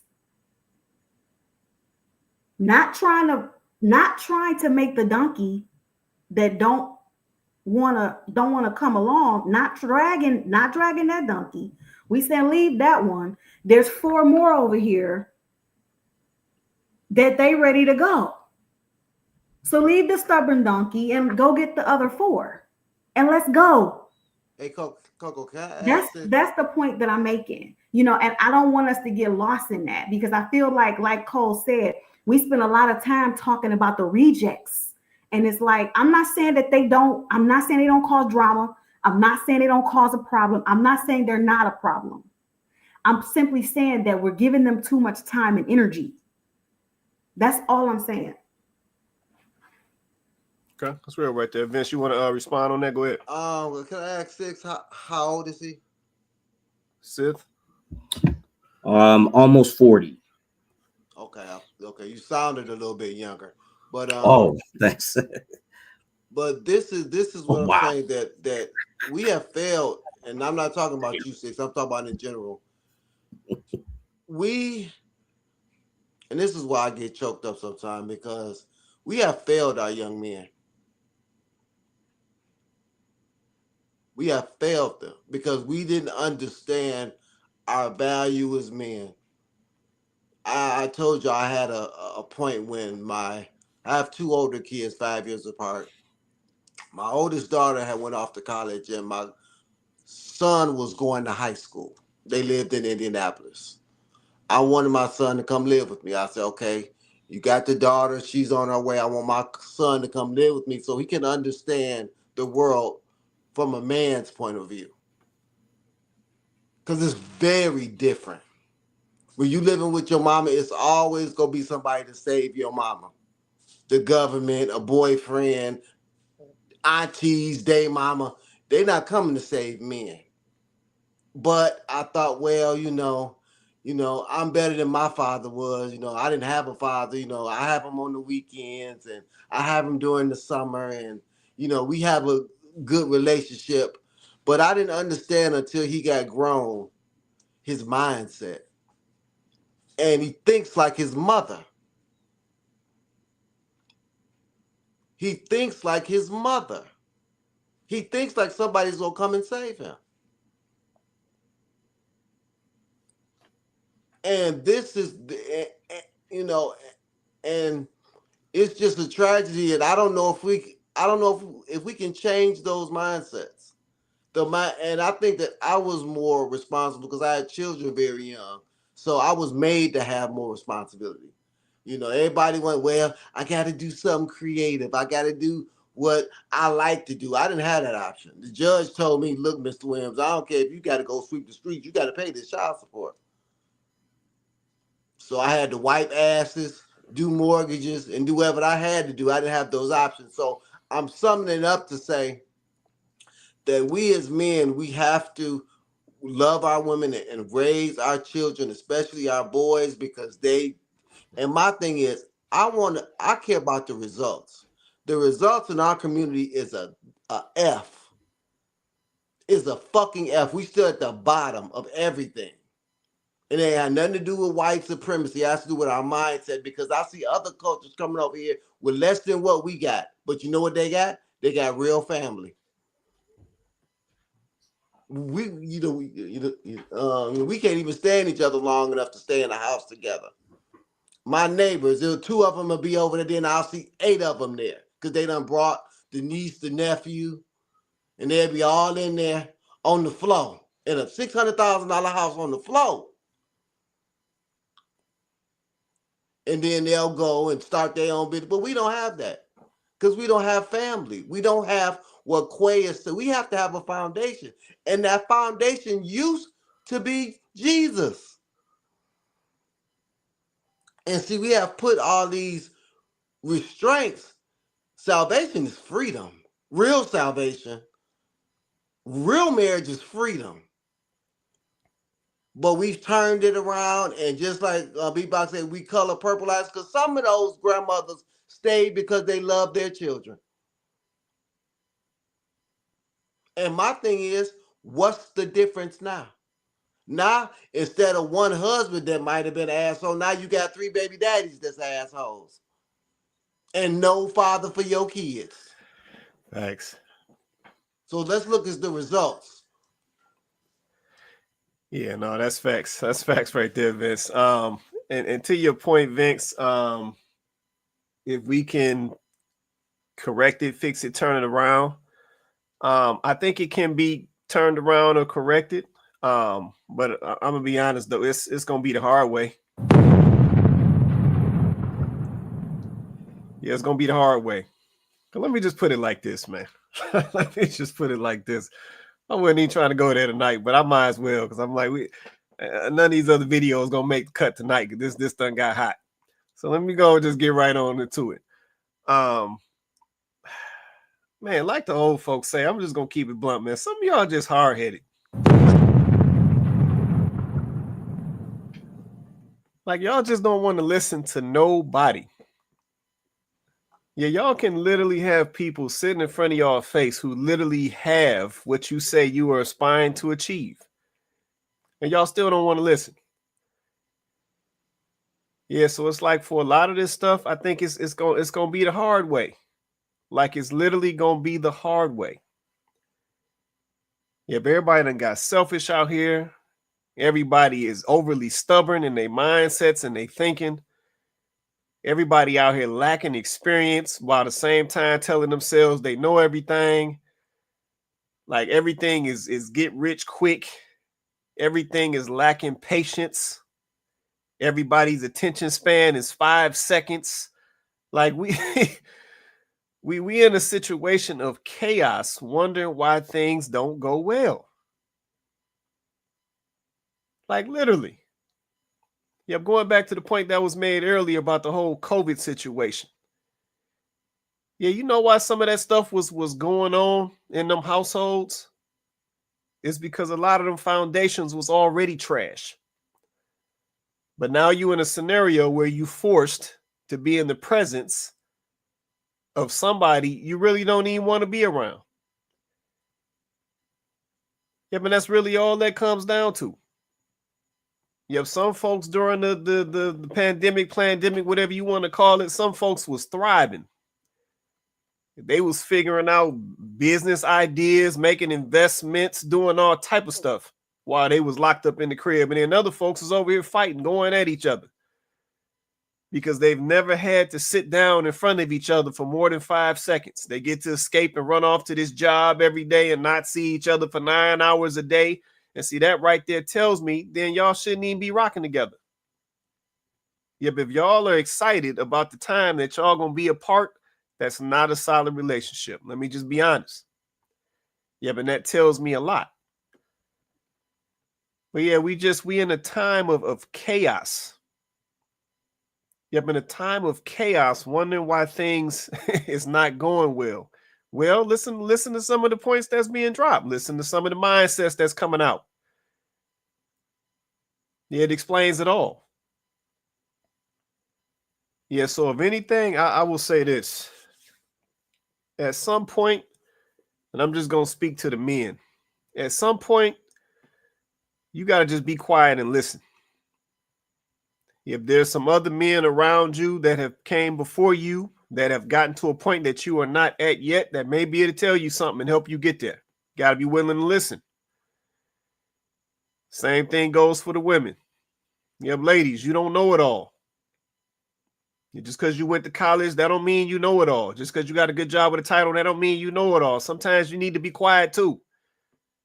Yep, and let some of these more seasoned women who really know what it is, let them impart some wisdom on you. Yep, you don't know it all. You don't have all the answers.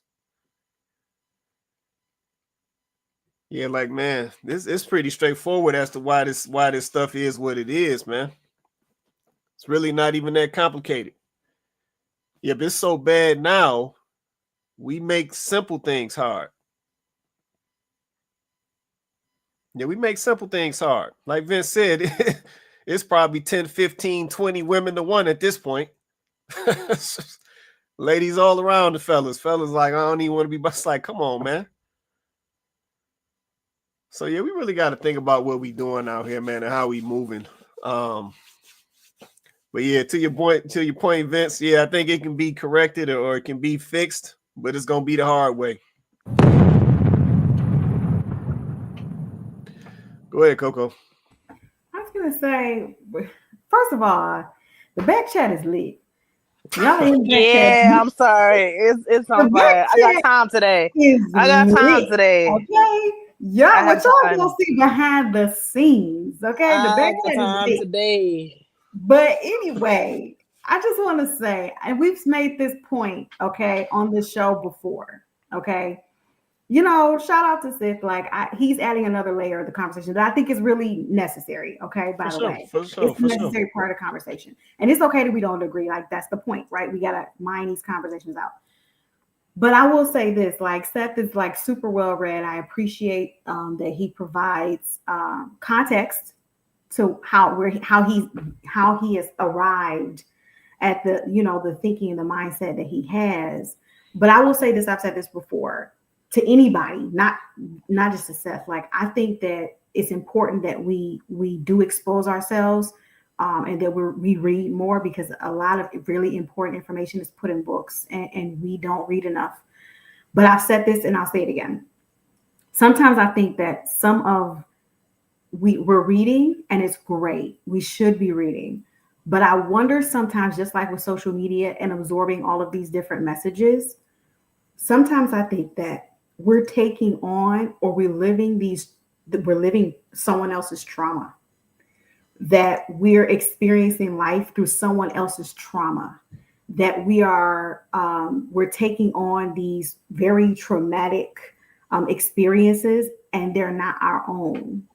And I say that because a lot of women will get on these platforms and they'll start talking about these really horrible experiences. Even the point that you made about you talking to your grandparents, I hear women say that. Women will say, I talked to my grandma and she said my granddaddy did this and he had a whole other family and this and that. And it's like, we're not saying that those incidents didn't happen. We're not saying they're not valid. We're not saying that they didn't have an impact on the people that experienced those things. That is not what we're saying. However, what we're saying is, when she speaks to her grandmother and she gets that particular message from her grandmother, she now is carrying a trauma that wasn't even her own.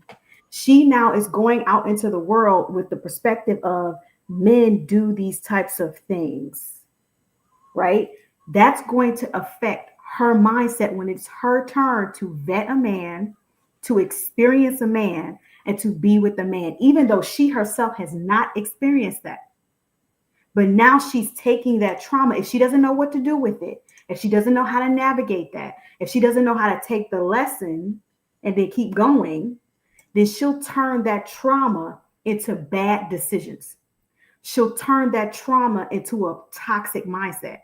She'll turn that trauma that's not even hers into a stumbling block for her. And I sometimes I feel like if we're not taking in these messages with the proper perspective, if we don't have enough real life examples for ourselves, then we're taking in all this content. The same thing as when you're seeing these messages online. You're taking in all this content, and then what do you do with it? What do you actually do with it? Do you internalize it? Because if you do, I guarantee you it's going to start to affect your mindset. Now you're living life with a level of trauma that is not even your own. It's not your own, right? We're not trying to invalidate the fact that unfortunately there were women who met their demise during C-19, because whatever man would do that is clearly unwell. He's unwell, okay? And this is not a topic that we should ignore, but at the same time, there's a lot of factors that go into what was going on and why this was happening. There's a lot. And we don't have any of the context. We don't have any of the context for why these particular situations were happening. So now we're taking in these stories and they're very traumatic and they're affecting us, but we have no context. So now we're like, oh, Black women are being unalived by Black men, and it's this big thing. Meanwhile, what do we do with the fact that we have no idea what the circumstances in these situations are? Not because we need to excuse them, but because we need to understand, so that we don't then take on this mindset of, oh, this is what Black men do. Oh my goodness. Right? So we're taking in this information, but we don't know how to, we don't know what to do with it. There's no regulation happening. And I just want us to be careful with that, because it's one thing to be well-read and to be worldly and to, be tapped in. But this is why I say it all the time. Go out and touch grass, though. You need to experience life for yourself. Because if you don't do that, you kind of lose touch of reality, like what's really going on. So I'll stop there. But I'm just saying, be careful. Y'all be careful when you're taking all these messages.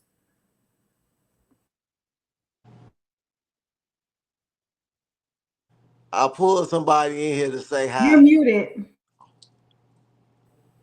You're muted, Quay. Quay's muted. Quay's muted. No, my bad. I was trying to what's going on, Remy? I see you back there. How you doing? You all right? Hi, I was not trying to be on. Hi, everybody. Hi, Chloe. Hey, How girl. Hey. You know, I don't do this. But hello, Chloe. Just give me kiss. Bye. Bye, You guys. get All this. right, Look see at you this, later. man. Give me a See you kiss, later. baby. I want to be like you, Mr. Vince. Man, here you go, man. Leave, man. Don't there you go, man. Oh Go ahead, Lord. Ah, Chloe. man, listen, that's why I listen to Mr. Vince, man. Listen. Okay, well then It's for answer the these fellas questions. watching. Answer these questions Oh, since you sorry, want Miss to be Cole. like Sorry, Miss him. Cole. Sorry, Miss Cole. Answer these questions you want to be like him. Okay. Okay, cool. So I wanted to echo Coco's comment, not the recent one, but the one before that, where I personally don't participate in feminism discussions, disagreements, whatever. But also to add to that, if you are going to bring up that type of discussion, when some people want to keep throwing out, oh, it's because of feminism and this and that. Intellectually speaking, can you just then maybe reference what area you're speaking about? Because I think there's certain areas that reference women in terms of that particular piece, and then particularly Black women. So I'm just saying, like, I'm just not a person that personally just throw out like those topics without like full reference to the area and context to kind of create a better foundation, intellectually speaking. That's all I'm gonna say on that. Moving on. My question that I wanted to ask to the men on the panel, the ones that are not married, so excluding Big Boxer and Vince and Quay, do you all want to be married? And then I'll have a follow-up question. Keep it quick, gentlemen. Yes, straight yes or no. So that would be. Let's see. Jr. can answer. Joe can answer. Sith, I don't know if you're married or not, but Sith can answer if he's not. Keep it quick so she can get to her follow-up question. Jr., what you say, man? Do you want to be married or no? Nah. Okay, straight like that. Joe, do you want to be married or no? Joe still there? Oh, we might have lost Joe. Sith, I don't know if you're a married man or not. I don't know. My girl really wants to. I don't know. We working on it. Okay, so that's a I don't know / no. That's Okay, impossible. so no, that's impossible. Okay. But you love black That's women. not Steph? yes. Bro, I love Oh, Black Lord. women. Oh, But Lord.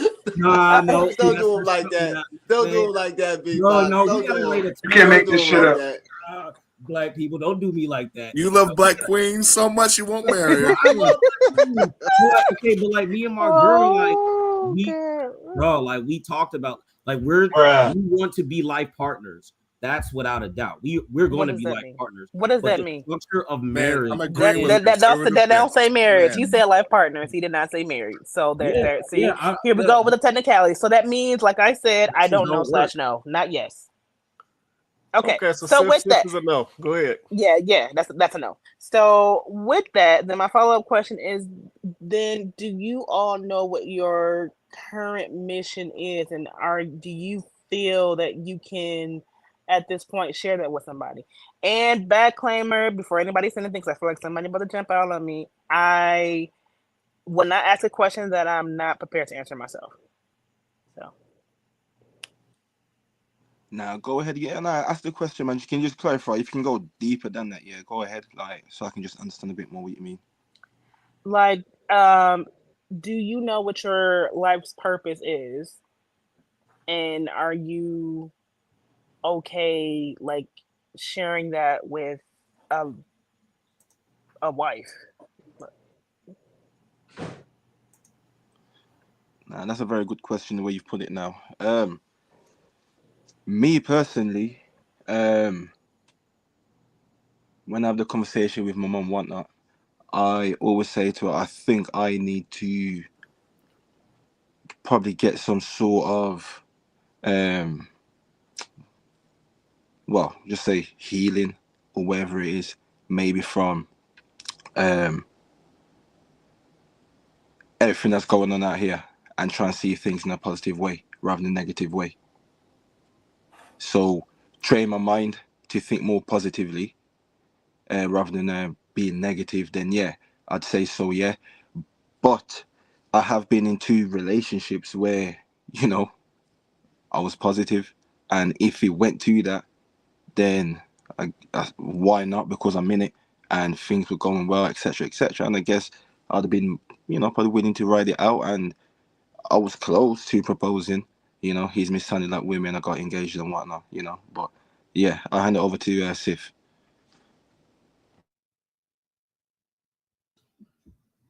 Hey, sorry, my oddly enough, my girl is calling me. But would you mind repeating the question again? Sure, no problem. So the question is, based off your first response, was, do you know what your life's purpose is? And as well, do you feel that you feel comfortable like sharing that with a wife? Oh yeah, I feel mad comfortable sharing it with my wife. I definitely know what my purpose is. And I feel really good to know that. And I'm actually really happy to find a really good Black woman in my city that wants to be a part of that as well. And like, it's great. Like, you know what I mean? So yeah, I feel really blessed about that, especially where I came from. Like, bruh, yeah. She sounds wonderful. You should marry her. No, look. Expeditiously. Wait, look. Yes, She sounds amazing. I love that for you. I love that. But can I just say something really quick? Can I She say even something gives you fellatio. She just gives you fellatio too, right? Hey. Oh my God! Oh my God, is right. Yeah, no, this is great, man. So but like, I mean, so like we definitely want to be life partners, but like we do have a very He keeps strong saying life critique. partners, but I don't. Yeah. Like, Marriage. okay, marriage, like neo marriage. No, ain't no okay, because now you sound like you settling. Yeah, okay. No, Like, say it with your chest, like you say everything else. I am saying it. You're just not accepting it. Like, I'm telling you exactly I what hear the I'm telling change in the tone of your voice. No, I'm telling. Well, just pay attention to the ideas that I'm articulating instead. Like, what I'm trying to say is that there are Black people out there that have really strong critiques about not the institution of marriage, but the political economic structure of marriage as it exists in this country. Some Black folks, we really got a problem with that. Like, so like But for I'm me, not talking about Black folks, I'm talking about you. but that's where I come from. Like, but what I'm trying to say is, it's like, okay, But if you can listening change to that me, though. Like, it's your choice. Yeah, it's my choice. Yeah, but like, what I'm trying to say is that like your worldviews on marriage is not the same as mine, and I think as a people we have to learn how to think with differences, right? Like, that's what Black people really need to start doing. Like, so all this, it's got to be like this, it's got to be like that. No, like that's not like. So, but when we get back to leadership, this is how it's gonna go. Whatever your ideas are, that woman, as we kind of agree, is gonna follow what that plan is. So, I mean, and this is a simple conversation you can have with your current partner. Tell her with your whole chest your plan of this institutional marriage, and ask her if she agrees or disagrees. And from that, you got your answer if that's the person for you or not, and then you proceed accordingly. But like, sister, like you saying stuff that like, yo, that's already a given here. So I'm not too sure where it's kind of coming from, or maybe you feel some kind of way because it's different and it might attack your own worldview. But that's not where I'm coming from. Like, I'm literally just saying, like, yo, like for me and my girl, like we're tight. Like, we got it. I'm just like letting y'all know, like, there are other people that are out there in our community that think like that.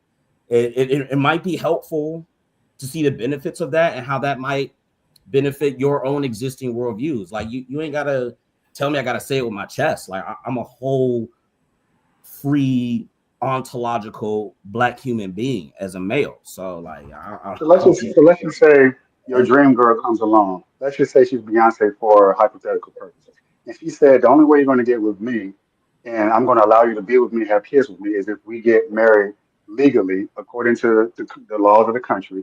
Would you turn down even a Beyonce to hold up to this standard of, I don't believe in the marriage or the laws of the land and all this other stuff that's going on behind the scenes? I just want to be a partner. Would you still hold to that? Bro, what? This is so weird. I would never even want to date a Beyonce in the first place because politically, I have a real He's question. not gonna. He no, doesn't want no. to get married, guys. He don't. Look, He Please I'm let doesn't. me just come gonna, in. I'm just gonna set. Sis, Look. I sis, just want to set the framework for what I'm talking about. bruh. Really quick. For me, okay, bro, whatever. But like Do for you have me, kids? Do you have marriage is all kids? about property rights, and I don't Oh think Lord. that a woman should be What? placed within property rights. That's how we think. Like you gotta look. Wow. Man, y'all can't be saying I'm What? down for marriage and not understand what it is. Like, Wait. bro, Okay. there's Okay. So okay, my I'm done. question. I'm done. I love So y'all. I'm done. my question is this, right? Does he have So kids? Do you What's the want input? you kids? can answer that if he do. So would you like children? Who me? Yes. Yeah, absolutely. Like I got a whole bunch of Okay. dogs. Like Please let me talk because I'm the eldest in Yes. this panel. Yes, And sir. this what I mean by protection of women. The marriage ain't for you. It's to protect her.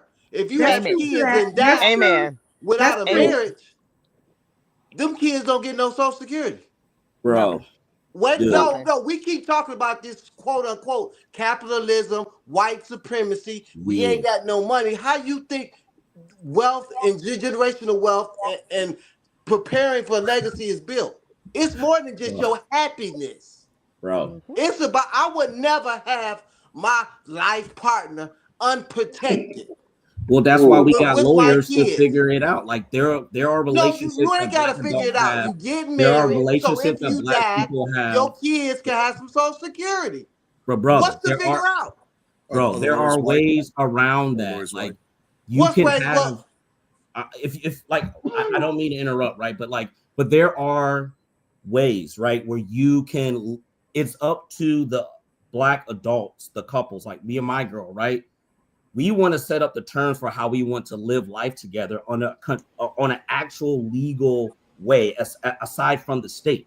Like, so I am against property laws, especially when as enslaved people who were okay, forms of property, and now we're thinking, oh Okay. I can't get with that. How you does that see, have Okay. anything to So do with I'm it? taking it Okay. there. All right, hey, so You know, Price, you my can bad. take it I there. You didn't can mean to do take it this there to because you. I can clearly give you proper examples of how marriage helped a couple, and at that particular point of time, how marriage definitely kept wealth and was the foundation for building particular families, especially dealing with people that enslaved them. So what are we talking about? Like Well, yeah, what? again, right? Like this is, I can agree, like with what I'm saying is very shocking, it's and not No, it's shocking. probably not. It's No, not. it's It's not. well, not. It's not shocking. okay, if It's it's not shocking, It's not shocking. it is producing a reaction. I get that, you right? know why? You know You're why? damn You know right. why? You know why? Yeah, So I'm just saying, you but like, I'll you just, I'm, you know why though? You know yeah, why? yeah. It's not that we don't understand. So it's not that we don't understand what you're saying. We understand what you're saying. You're not the first to say it. You're not even the first to come on the panel with this Oh, okay, particular that's good. mindset. So it's not that. It's just that here's the thing. I'll say this. This is not against you by anyway, because I feel like if this is how you feel, then this is how you feel. Stand on that. You know, it is what it is. You have a right to your perspective, right? Right. But I think it's because it's this, right? While I don't agree with everything, how everything is established in the society, I do not agree with how everything is established. I don't agree with all the laws, but I do live here. I live in this land, and I've seen people try to do things to kind of get around it. Some of them can make it work, and for some, it has kind of created a problem.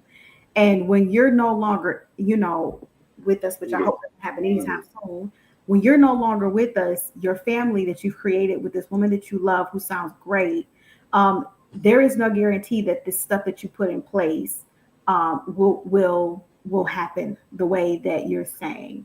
If you have family, if you have anybody else who feels like they have any kind of rights to this will or this whatever you built, it can be contested, right? So now we're dealing with what she has the legal right to and what she doesn't have the legal right to, as well as your children, right? You don't have to agree with this capitalistic society. You don't. I don't agree with everything, but at the end of the day, there are certain things that she will have access to because she's your wife. I've seen it happen with my parents. Like my mom is well taken care of now simply because of, what my father, her being his wife. You know what I'm saying? He's long gone and she does not have to worry about anything. And she didn't, there was no contesting, there was no waiting, there was no legal this, there was no anything because she was his wife. So automatically she had every right to all the things. Marriage is a protection for women. We keep talking about it in this modern construct, but marriage has existed well before this particular society was put in place. And it was always for the protection of the woman. It was always. That's why y'all don't believe in the Bible, whatever. That's why there was laws put in place before we had this particular structure. There were laws put in place that were for the protection of this woman because at that time, women were a protected class. Y'all can say whatever y'all want to say, but feminism hurt that. Feminism hurt the idea of women being the protected class. It hurt that because now that women want to be equal, not have equity. I believe in equity, okay? But that's not what y'all asked for. Y'all asked for equal. So now that y'all asked for that and y'all are striving for that and you have that, well, now it's like, well, why should we do this for women? Well, why should this be the case? Well, why should that be the case? Because y'all are equal now. So y'all get it where you live. Get it how you live. Right? So that's the way it's being seen now, which is why I say we did take a hit as women under this feminism movement. No, you don't have to agree. That's cool. That's just my POV. That's the way I see it from the outside looking in because I don't participate. But I think the pushback that you're getting is coming from that, right? It's simply that. You're saying that this woman is the woman that you want to do life with. You live in this society, right? And the laws of this land is for that woman to be your wife, there is legal paperwork that must be done for her to be seen as your partner, as your wife in this particular society so she can have those protections, so your children can have those protections, and so that they can enjoy those benefits and those privileges. She comes under you. That's why she takes your name, right? Well, he might take her name. In a way, she does become your property. In a way, she does. Not meaning she's still not a person. Not meaning she's not a whole individual. Not meaning she doesn't still have her own thing, her own life, her own plans and purpose. Not meaning any of that, but meaning that you become her protector. You become her spiritual authority. She comes under you in that sense. Coco, let's just keep it 100. He don't want that responsibility. No, that is not there is true. responsibility that is not in manhood. True. Come on, y'all. That is true. No, it's not. Y'all That's true. let me just say, Coach, chill, man. They don't want that responsibility. They don't want that responsibility. Coco, they don't. They'd rather complain about capitalism and white supremacy instead of just being responsible and doing what needs to be done. So you want the situation when you in the hospital bed and your pregnant girl can't come see you because the nurse literally said it's protocol. The only people that can see you is your mama, daddy, and your wife. If she ain't either, she's not coming back there. That's the situation you want to deal with in the counter. So be it. So be it. That Nicole, I do want to. But what? That's literally nurse protocol. That's hospital protocol. Well, I'm telling you from actual people who are black. And I'm telling you from an actual situation. I can give you another example.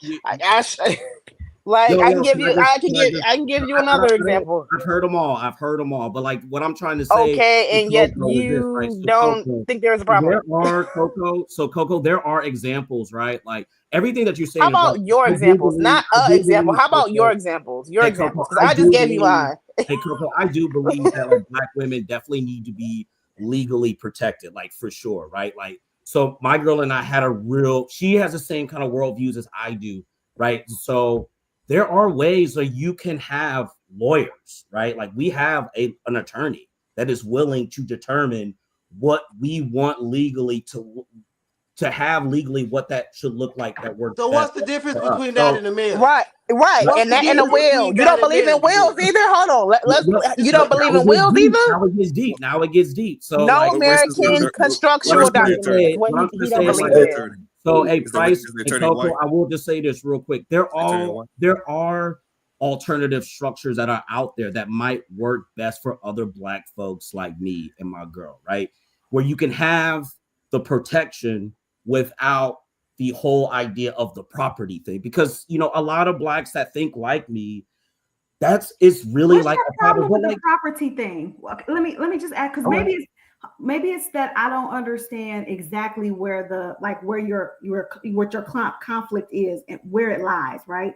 So what is, because you keep mentioning this, so what is your particular issue or conflict with the idea of her then becoming like property? What's that? I mean, like, my biggest conflict is like, these are literally slave logics from slavery. Like, I mean, literally what it is. Okay, right? but okay. I will say this, right? So, like, all right, I'm a professor. That's one thing, right? And so there are a professor of what? Psychology. No. Sociology, I think, right? Sociology. Being mad rude. Y'all, let me just have this dialogue for a second. Let's have a dialogue. Because I'm trying to understand his point. Okay, so you're a professor of. Well, like, I mean, like, when it comes to the idea of property, professor of what? Fundamentally, I don't feel like, I feel like those kind of agreements, yeah, it does protect people so you can keep on passing the wealth down to the woman and things like that. But, you know, you can have that in other ways as well. But, like, for me, just fundamentally, and maybe just because of just what I've just experienced, like, I used to live in Ghana for a while. So, like, going through the slave dungeons, and maybe that has something to do with it. And, you know, I archive slave narratives. But we not slaves like, no more, bro. We are not slaves any longer. So for me, I just like the idea of someone being slave, like your children ain't gonna be no slaves. Coco, it's just fundamentally flawed. Like, I just can't get with that. But I do agree with you. But I do agree with you that there should be some legal protection so that the wealth things that you amass, you're like, they can't be passed down. But, like, I don't feel like it gotta be through this fucking white man thing. Like, okay, cool. So my thing is this, right? I'll say this, I'll land on this, and I'll let somebody else go and get a turn. No, we about to wrap this up. Go ahead. So I keep seeing Andre say most people are spiritual, not religion. Here's the thing. That's no offense to Andre, because he cool peoples, okay? But I think that's absolute BS. Because in order to be spiritual, that means you have to believe in a spirit. So what spirit you following?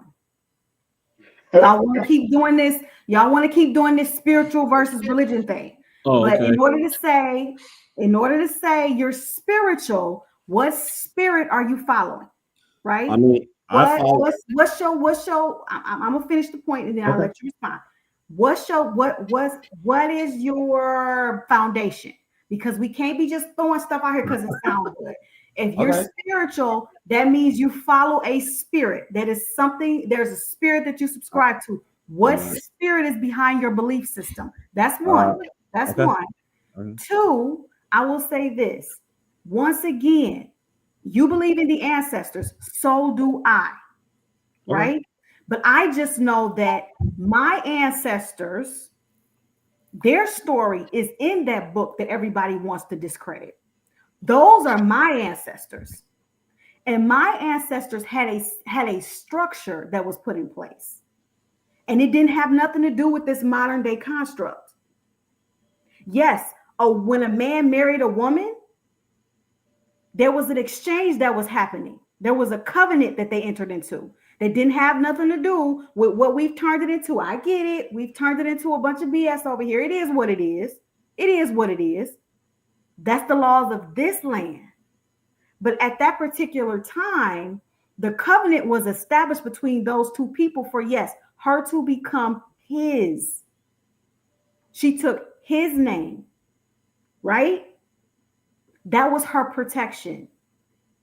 But those women were very, very well taken care of because the idea of her becoming his is spiritual.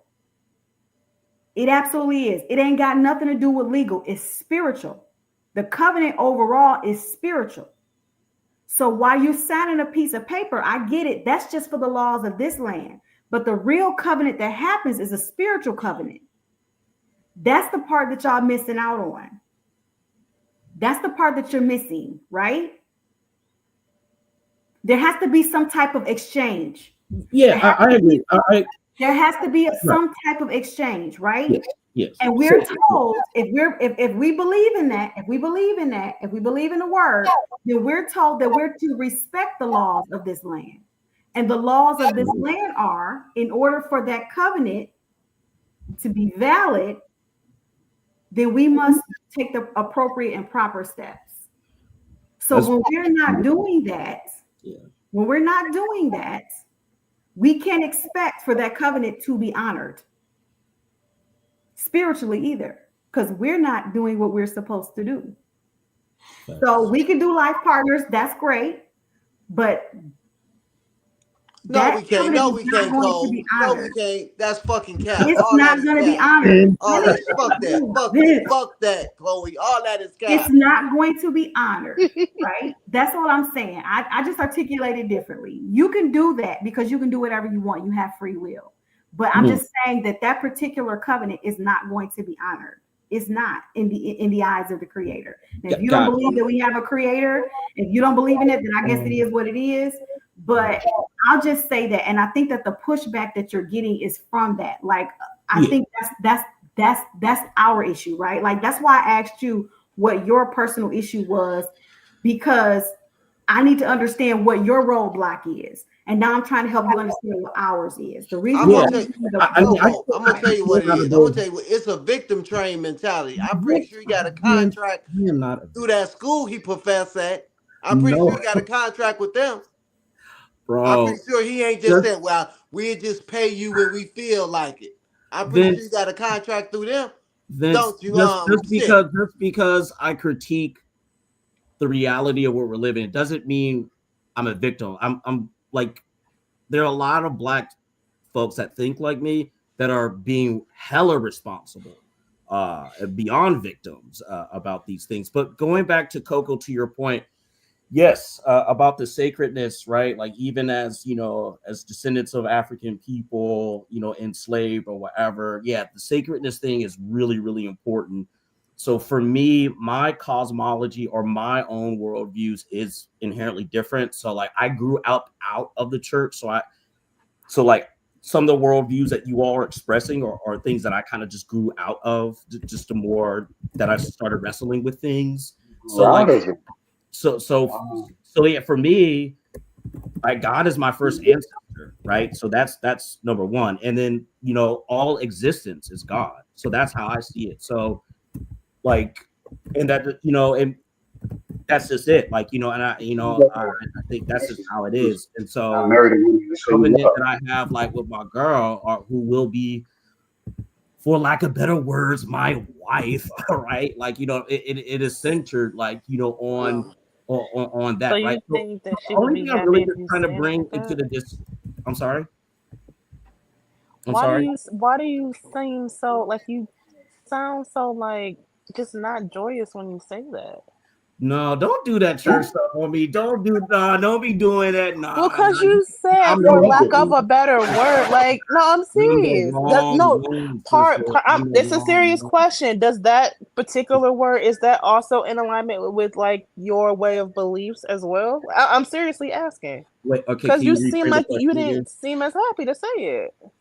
I don't know how you can measure seem as happy as it is. I'm gonna okay. take that So as you said exactly. You said no. sure. I'm not projecting. I just went off what you said. You said, for lack of a better word, my wife.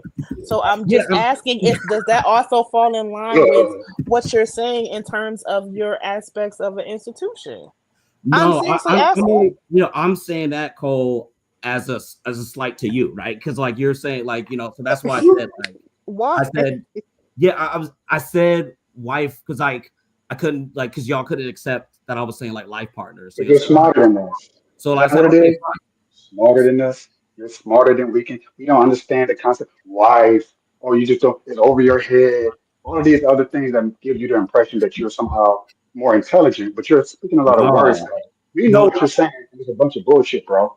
So you're not as smart as you think you are. Just because you read a few books and you think you got it all together, you don't, sir. Yeah, but like You're I'm pretty much saying, though, Joseph, like you got to debate your ideas with the books, and that's what we don't do as a people. So what about yeah, your own like, thoughts? so Your how own can ideas.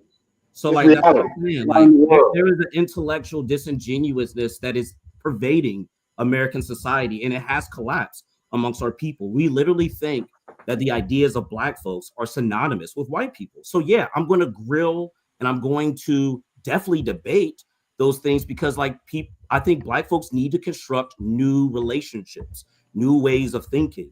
You can still maintain your Christian thing as a Black person, but all I'm just trying to bring into the conversation is that, like, what if revival actually meant for Black people is reconstructing how we relate to each other? And there are all alternatives out there that Black people, particularly Black women, have been writing about since I don't Reconstruction. look. Wait a minute. Wait a minute. I don't want to hear nothing else about no Black woman. Can you give me a man that you respect and that you read? Yeah, Everything you George said has been Jackson. about a Okay, woman. George Jackson, I respect him, right?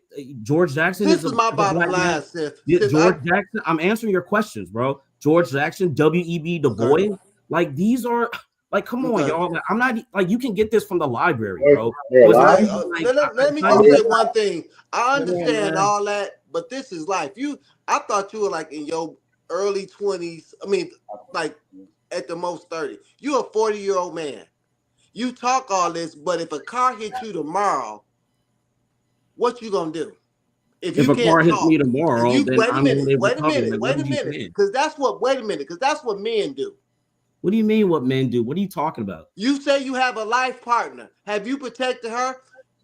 You say you got a lawyer, but where the paperwork at?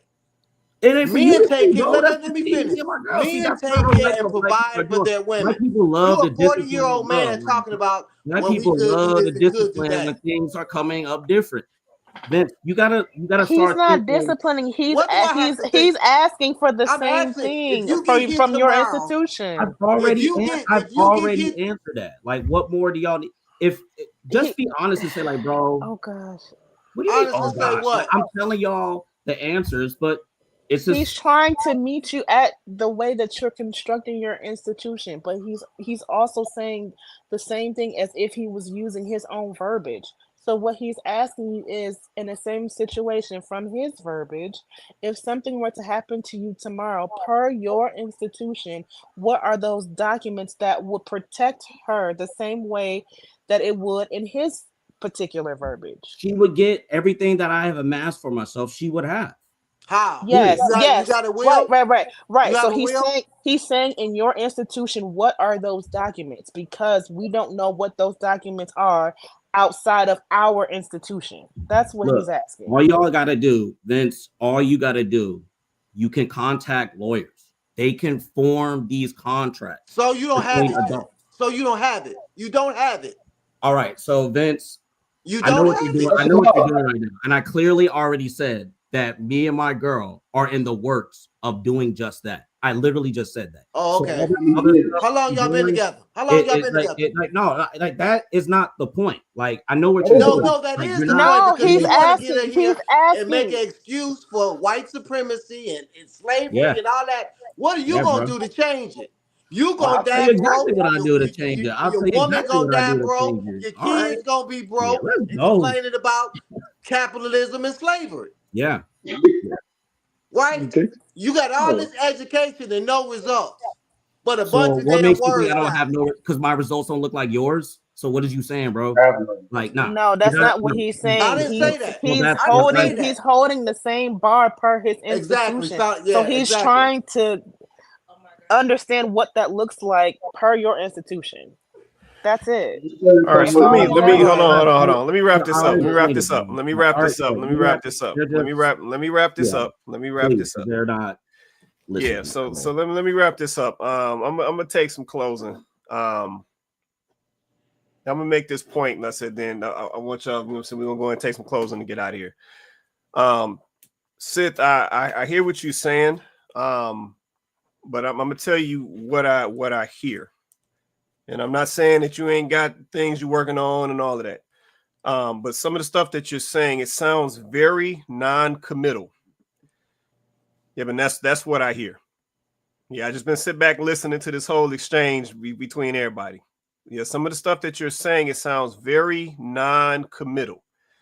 Yep, and if we're going to talk about men and providing structure for families and having successful families and having wives or life partners, whatever we want to try to call them these days, then you can't be or lean on the air of being non-committal. Yeah, that's not going to work.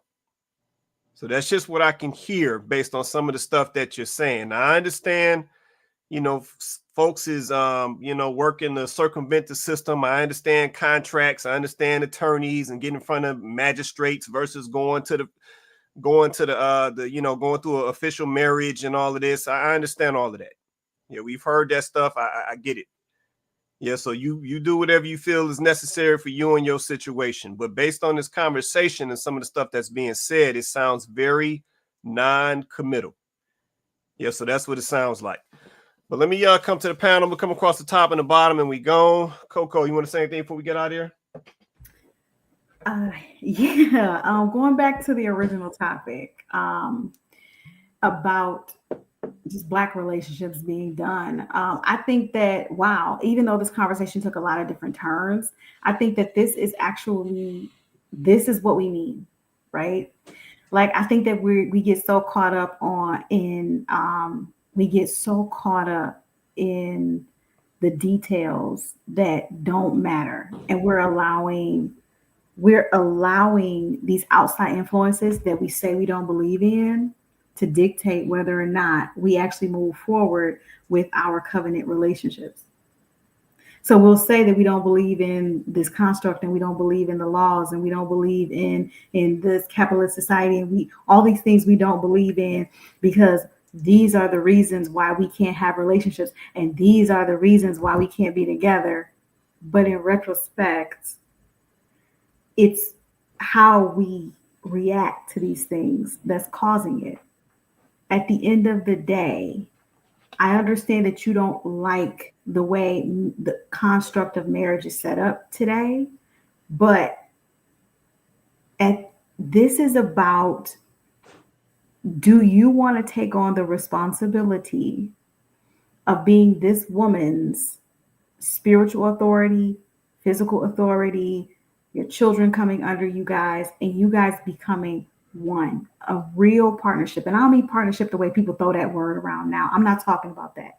I'm talking about a real team where it's you holding down your part, whatever y'all agree that is. Because I understand all relationships aren't all the same. I get that, right? I understand that. There's room for you to say, I'm going to lead like this. And there's room for her to say, well, I'm going to do this, right? And if that works for you guys, then great, okay? But there does have to be a structure. She has to know what she's responsible for. You have to know what you're responsible for in order for it to work. So it's funny, as much as we push back against the status quo, honestly, that's where the chaos is coming from. Because we think us pushing back is improvement. But when we look at the fruit of what pushing back has done for us, it's not giving. It's not giving progress. So all of these, y'all, we're going to get a lawyer and we're going to do this. I've been hearing people say this so much. And I'm like, let me see the fruit. Let me see how this ages. But whenever I talk to people that say they're going to go this route that's just supposed to be so different and so progressive, they always say we're trying. They always say we're working. They always say we're almost. They always say we're going to do. I have yet to hear somebody say, well, this is what we've done. This is how I've protected her. This is what's in place. I rarely hear people who say these things come with a definitive plan that's ironclad, that no family member can later come back and say, well, she ain't even really his wife and dispute it. I have yet to actually see this in black and white. Another thing, all of these, it's so funny. All of these workarounds that y'all have require you to take advantage of the very laws that the system created that you don't want to be a part of. That's the gag. You don't want to be a part of marriage as it has been instituted by society, but you're okay with using these other societal structures and laws that have been put in place for you to move around the structure and the law that was put in place. It's crazy to me how y'all think y'all doing something so progressive. You're really not. The same people that created the marriage laws are the same people that create the law that allows you to be able to make a trust, that allows you to be able to write a will. It's literally the same system. You're not getting around the system. You're just using it in a different way. Because at the end of the day, if you are a part of this system, you are a part of this system, period. If you have a social security number, guess what? You're a property of the United States. You are. So guess what? You're a part of the system. There is no way around it. So sometimes I feel like we push back against it because we're like, what are you talking about? Instead of trying to push back against a system that you're already so heavily embedded in, what maybe you should be doing is trying to establish a structure that allows you to take advantage of the system. Because not every law that has been created works against you. Some of them work in your favor, like feminism, right? So let's stop playing. Let's stop playing. And let's just be so for real right here. The reason why there's so much pushback on this particular topic and this particular ideal is because it really just feels like people use this as a way to skirt the responsibility of what marriage in this society, this modern society, really is. That's what it gives. Because when I asked you, what is your problem with the whole idea of property, I couldn't get a direct response. But I'm going to take it off of you because I don't want you to feel attacked. Because honestly, I don't have a problem with your perspective. I really don't. I don't agree, but that's okay too, right? Like, that's fine. But if we're going to have the conversation, then we got to be for real. It just feels like when y'all start saying these types of things, it's coming from a place of, I just don't want the risk. I just don't want the responsibility of it all. And if that's what it is, then just say that. Because that makes sense to me. Got it. You don't want the risk because there is a risk. You don't want the responsibility because it's a great responsibility. Just say that. Instead of us doing this dog and pony show about it being all about the laws, when you're still going to use those same laws, you're just going to flip them, chop them, and screw them. That's it. I'll land. Go ahead, B-Box. It's on you, man. Mr. Vince and Mr. Price were going through it tonight. You're going through it like me. I'll say this. I am to a degree sympathetic with Mr. Sith on some things. Like I do understand where he's coming from. That's why I don't necessarily have the biggest problem from the panel. I get what he's saying. I'm confused when people are so pro-black as Mr. Sith is that they don't do pro-black stuff like marry a black queen. I think that's interesting, and this is one of the reasons why I said Mr. Price is kind of over. Because it's not just, I think a lot of the problems are with black women, right? But there is a plurality of black men out here who think like this. Right? They're pro-black, but they don't want to really be pro-black. They want to do things this way, but it's half-assed. They want to do things a certain way. You're like, bruh, listen, you either in or you out. I mean, I don't get it. Like, I don't understand it. I don't know, man. I just don't get. I'm just perplexed by that thought process because I met a lot of people who say they're pro-black and all this and that, but they're playing around and messing with black women, and they run it through them like a hot knife through butter. Like it's one of the weirdest things to me. Like it's one of the and it's weird because I tell black women all the time, like these guys are scamming y'all. I don't know what y'all talking about. You should listen to me. I got a white wife. I'm trying to tell you. I don't want y'all. I'm trying to tell y'all these guys are playing y'all. They're just using an ideology to get you to do what they want. That's why, like, I again, it's kind of over, bro. Like, I don't know what else to say other than this. Black men, do better.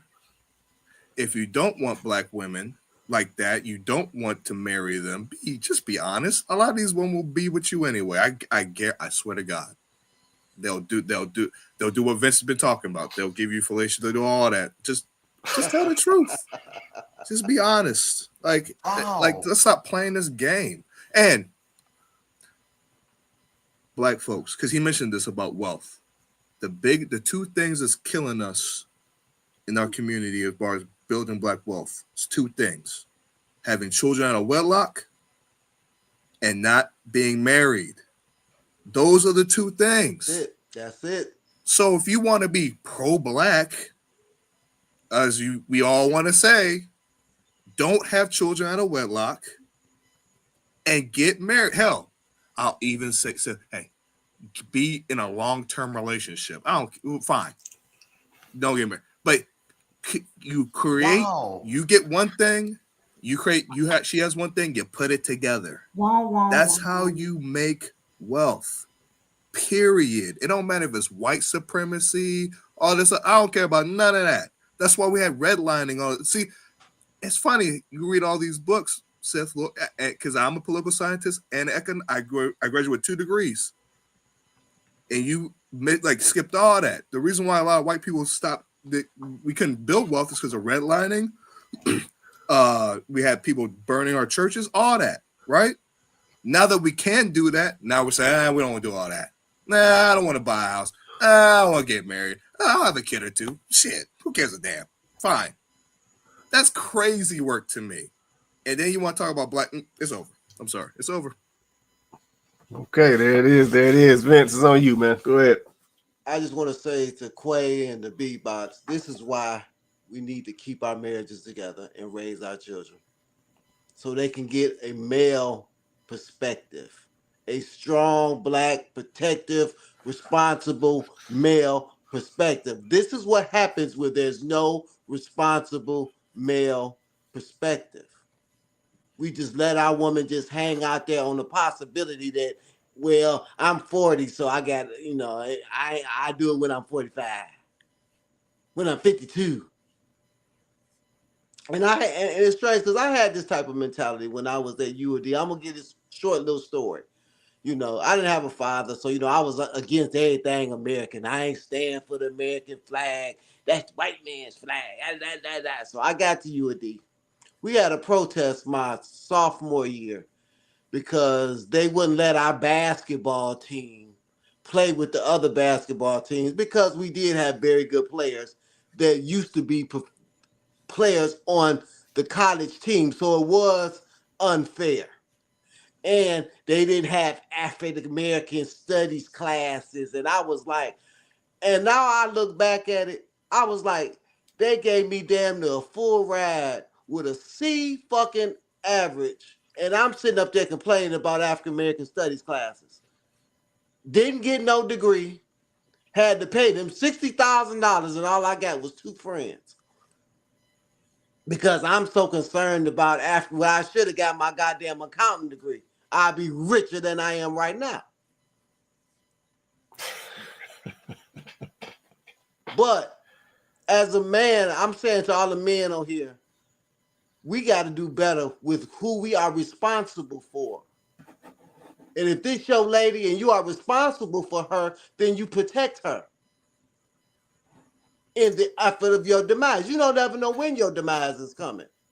This your lady, this your life partner, then you protect her. If you die right now, you probably don't have very much. I'm just saying though. I hope you don't have no kids, because that's how generations with life insurance, Social Security, building together. We want to sit up here and complain, but see, I'm a person that's about results. And the results that I see from people who are married, they're successful. It ain't just white people. I live around Chinese. My next door neighbors are Asian. My neighbors are white on the side of me is Muslim. And you know what they all have in common? They married to their wives and raising their kids. And they ain't 52 living $500,000 houses. They 30. And a lot of say, well, and then a lot of times, wealth is not really passed down. A lot of people are first time millionaires. So we need to stop with all this where they passed it down. No, a lot of people built their wealth. And it's not really that hard if you start young enough, you're married, you take the advantage of the laws, you both working, you both saving, you're both investing. We don't want to talk about that. We don't want to talk about how to get ourselves to the next level. We just want to stay in slavery, in Jim Crow South.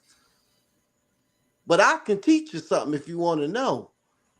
Me and Quay can teach you something, but they don't want to hear that. They don't want to hear that. They want to hear we want some reparations.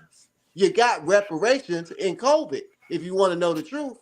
People got thousands of dollars in COVID and fucked it off. It didn't change our wealth not one bit. So it ain't about the money. It's about the information. That's real. No, that's real right there. Appreciate that. JR, it's on you, man. Go ahead. Yeah, no, great conversation tonight, man.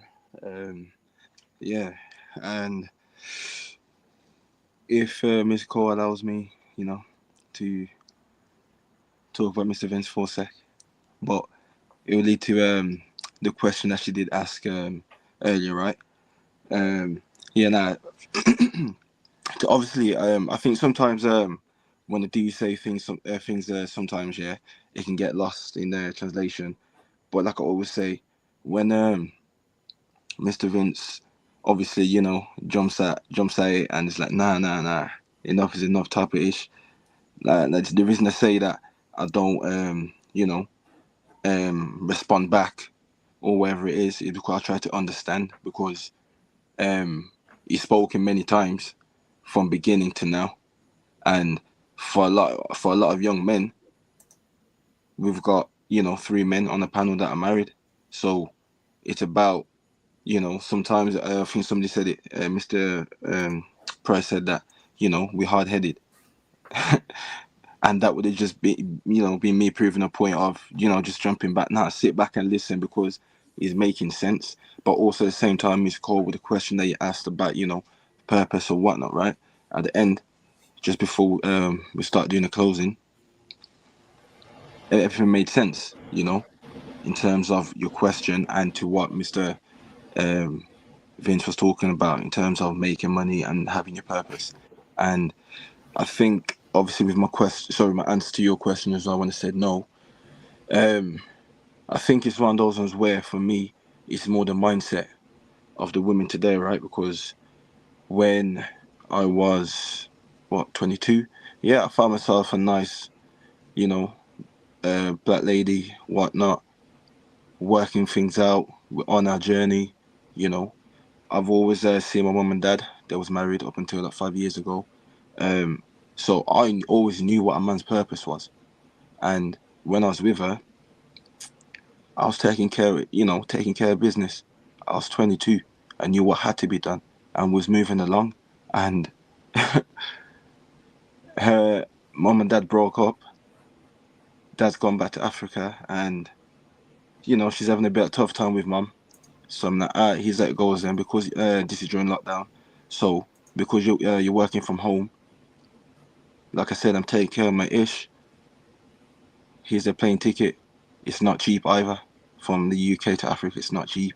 I've done that about 3-4 times, like I said, I was taking care of stuff, and in that process as well, met a dad, talking about, hey, I want to marry your daughter and whatnot. You know, we're talking things because coming from the culture, coming from the African background, we understand what needs to be done. You know, if you're marrying a African man's daughter, you can't just go through life and have to marry her. So I understood if I'm in this, I'm locked in. You know, like I said, she's gone back home. All of a sudden, mindset's changed. Bearing in mind, her dad's got, you know, making good money where they've got a chef, all of that stuff. You know, she comes complaining, it's not fair. The women got to do the cooking and cleaning when they aren't there. I'm thinking, damn, you do that for me, but I haven't got no one that can help you yet. But you're complaining, and then I'm sitting there thinking, cool. If you're thinking like this, and I understand my purpose, are you gonna call quits?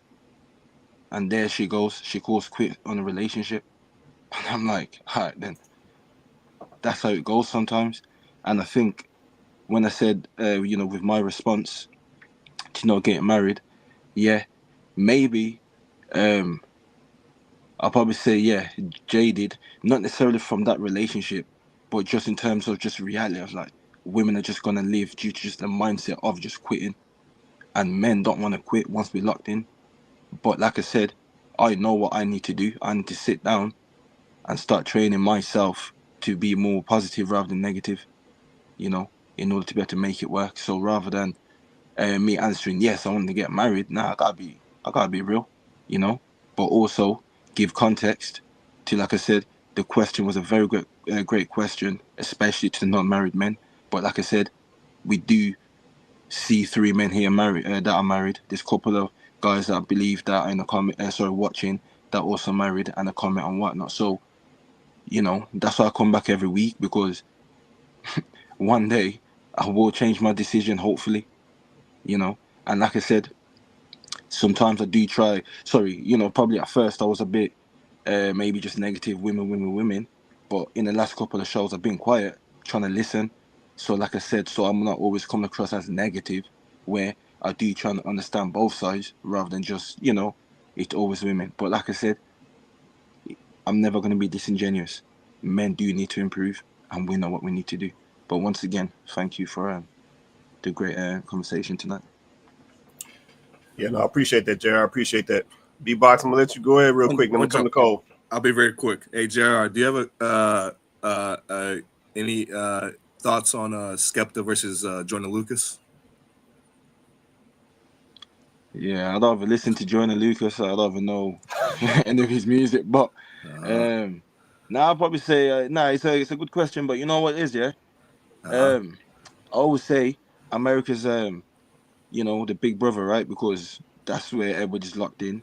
And then we are just a branch of, you know, there's other nations that will see us as their big brothers type of. So, yeah. Yeah, it'd be hard for Americans to be like, yeah, UK are better. You know, it'd be hard. So I understand why the Americans, why they would say, why it'd be hard for them to believe that the UK would beat them. So it's not that they don't rate the UK people, but the crossover of listening to UK compared to us crossover there is just night and day, right? So I understand why. No, it's true, man. I'm not saying that would be Americans. That's just how it is. Like, you know, keeping it real, man. But like I said, I don't know Jordan Lucas like that. So, but if you bring other people, he's one of my favorite artists. He's one of my favorite artists. But I just want to ask, because you know there's this beef going on between the UK and the US with rap beef. I just want to know your opinion. I think it's more just a case of, you know, probably just trying to put themselves out on the map even more in it. Like I said, America's the big boys in it, so that's how it is, man. That's just reality. So yeah, but I'll try and tap into him and see what it's about, man. No, don't waste your time, JR. All right, Cole, it's on you. Go ahead, Cole. It's on you. Go ahead, Cole. Okay, in relation to the topic, Black relationships are over and done. Based on some things in the dialogue, I believe largely so. The dialogue definitely brought a lot of reflection, a lot of concerns. And I would say for me personally, what I kind of heard, unfortunately, was a lot of distaste and disgust for Black women. Um, to know that I'm not thought of as worthy of a person's protection, um, and amongst doing some aspects that could be considered life threatening. To know that, there is a thought that I'm not considered worthy enough to feel covered or protected. It's hurtful to hear that, or that I'm not thought of, well enough to build with. Like, I feel like the goalpost is this is another level of moving the goalpost. Um, so it's disheartening to hear. And another part of a reflection that also made me think of some questions is, to the males that, think this way when we're thinking about leadership and impact. Um, I wonder if some think of, how that mindset could impact a lady. You know, if she's seeing that this is the collective thought, then can you blame her for a certain point to say, you know what? Then I got to do this on my own then. Or I have to supplement certain groups to make sure that these aspects get done. Or I have to settle and might have a quarter of a man instead of all of him. Um, so I can see how that distaste or indecision can contribute to some of these larger issues. That's real. Okay. You good right there, Cole? I'm good. All right, now I appreciate that. Must have some good points you just made. Good points. Seth, it's on you, man. What you want to say before we get out of here? Oh yeah, this has been great. First of all, I know that there are a lot of differences for sure. That those things don't really intimidate me at all. They don't make me feel some kind of way. I love it when Black people practice dialogue, and I like this space. Very, very good. I'm really thankful for Cole's comments. I really try my best to understand the positions of Black women and rethink how I want to be in better relationship with Black women, basically, at the end of the day. So I really appreciate that. Big up to my brother Vince. I'm thankful for him and his pushback. I love it. I love the banter. It's all good. Joseph as well. I do thank you for calling me out on my antics for sure. I appreciate that. JR, you sound like you are from the UK. I used to live there myself. Plaistow, East London all day. So I appreciate you. And I love Black people, man. Like I just really do. I think that we are a very old emancipatory people. And I think that and maybe it's time just to revive and reconstruct new ways of relationships. So I'm thankful for that. Thank you. Okay, no, I appreciate that closeout, Seth. Let's definitely come back and join us again, man. I know I saw some of the back chat, so I see a little heat was going on, but definitely come back and join us again, man. Appreciate it. All right, Joe, what's on you, man? Go ahead. So Cole asked earlier the fellas who were single, if course the two questions was, do they want to get married, and if so, uh, what was your mission, and am I okay with sharing that with that future wife? So the answer to your question is yes, I do. And my mission would be, which I didn't realize before until maybe within the last year, was my first responsibility is to lead first myself to God, closer to Him, and then from that, the mission would be to lead a family to God. So the wife with the children. That's the primary mission. Secondarily would be economical, making sure that my family is protected, and that I want to kind of do what Quincy Jones did with his children. You know, leaving them with a couple of $1 million. He had a great career, and they're not wanting for anything. But also at the same time wanting them to have careers and aspirations of their own to achieve things that they want without money or finances being in the way of accomplishing those goals. Um, Third, it would be more so community aspect, helping out around the area outside of me growing my family first. So focusing on my family first. And lastly, I'm just a water guy. I love water, being around and being near water, beaches. And I just think it's personally criminal that those of us who have such access to abundance of water. There are many areas where people are still walking around trying to get to it, and that becomes a big part of their day. So building water wells for people in areas where they need it. Something like $12,000 a well. So that is also a motivation for me to want to build wealth in addition to serving my family. Secondly, to self, I would say, look, man, it's your life, and as long as your girl, your partner, whatever you want to call her, is walking with you, that's fine. I I hate to say it, but I feel like a lot of us, when it comes to the black community, and to Cole's point, it's basically a sense of we're good enough to sleep with, we're good enough to cohabitate with, but we're not good enough to marry. And so a lot of us would look for ways to justify why we shouldn't marry the woman that we claim to love. We say that we do. Um, and it sounds intelligent. It sounds smart. It sounds well thought out. And, this is not the way we used to do it. And Africans have to, but you don't live in Africa, right? You don't have the Ghanaian marriage system set up. You don't have the whatever system you think that we used to have, Pan-African system. It's not set up here. You're an American and you're not, that's just not the reality. But it's convenient to paint that as a idealistic situation. And if a woman loves a man enough, she'll buy into it, even if she doesn't herself believe in it.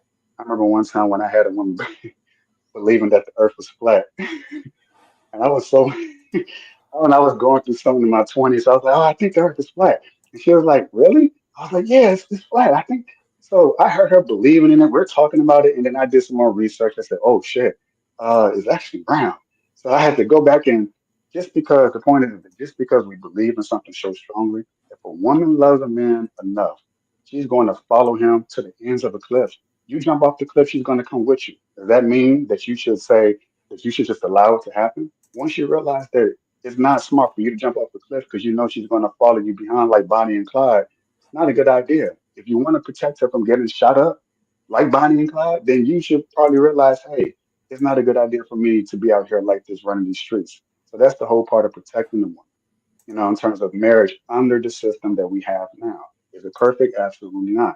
Do people get screwed out of it? Absolutely do. But I know a lot more people who are in healthy marriages, family, friends, even strangers, who have been married for a very, very long time. And those are the people I choose to listen to as to whether or not how I move going forward in marriage. Not all the disaster stories you see on YouTube or other things you see going on in other people's lives. I look at the success stories. That's the model I want to follow. But hey, man, to each his own. If I love someone, it's a natural instinct for me to want to protect them, which extends to some form of legal protection. Um, because I'm willing to make, like I talked about earlier, that little bit of a sacrifice of my freedom, so that way she can have her freedoms and protections along with any children that come thereof from that relationship, especially the children. If you don't care about the wife, so be it. But if children come out of that, then you want that to be that sort of family cohesive unit. That whole nebulous thing, the partnership, cohabitation, common law, that's too much.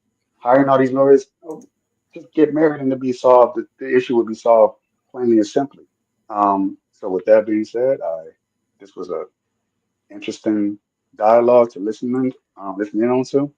And yeah, Seth, man, you're welcome to come back anytime, man. I think you got an interesting perspective, and I appreciate it. You make some good points, some of which I agree, some of which I don't. But that's just that's just what people do, right? So y'all take care. Have a good night.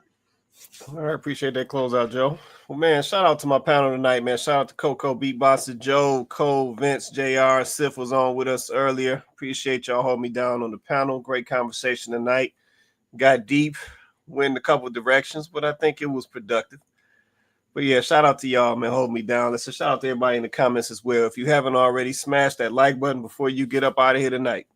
Do that one thing for me. Smash that like button before you get up out of here tonight. Also, if you haven't already, hit that share and hit that subscribe. Let's say subscribe. So you know what it is when we drop content, when we go live, whatever it is we do. Hit that subscribe, man. Hit them notifications, man. And let's drop your comment. Definitely drop your comment. But man, another great one. Another great conversation. Yeah, it went there. But it's all good. Once again, we had these conversations to take us in a better direction, which I think the gyms came out, so folks know how they got to move. And that's just what it is. But man, this is Kandid Konvos, man. We do this show every Wednesday night, 8:30 Eastern Standard Time. We go live on YouTube and Facebook, so like, share, and subscribe. But man, with that being said, everybody have an awesome night. We're going to catch y'all next Wednesday.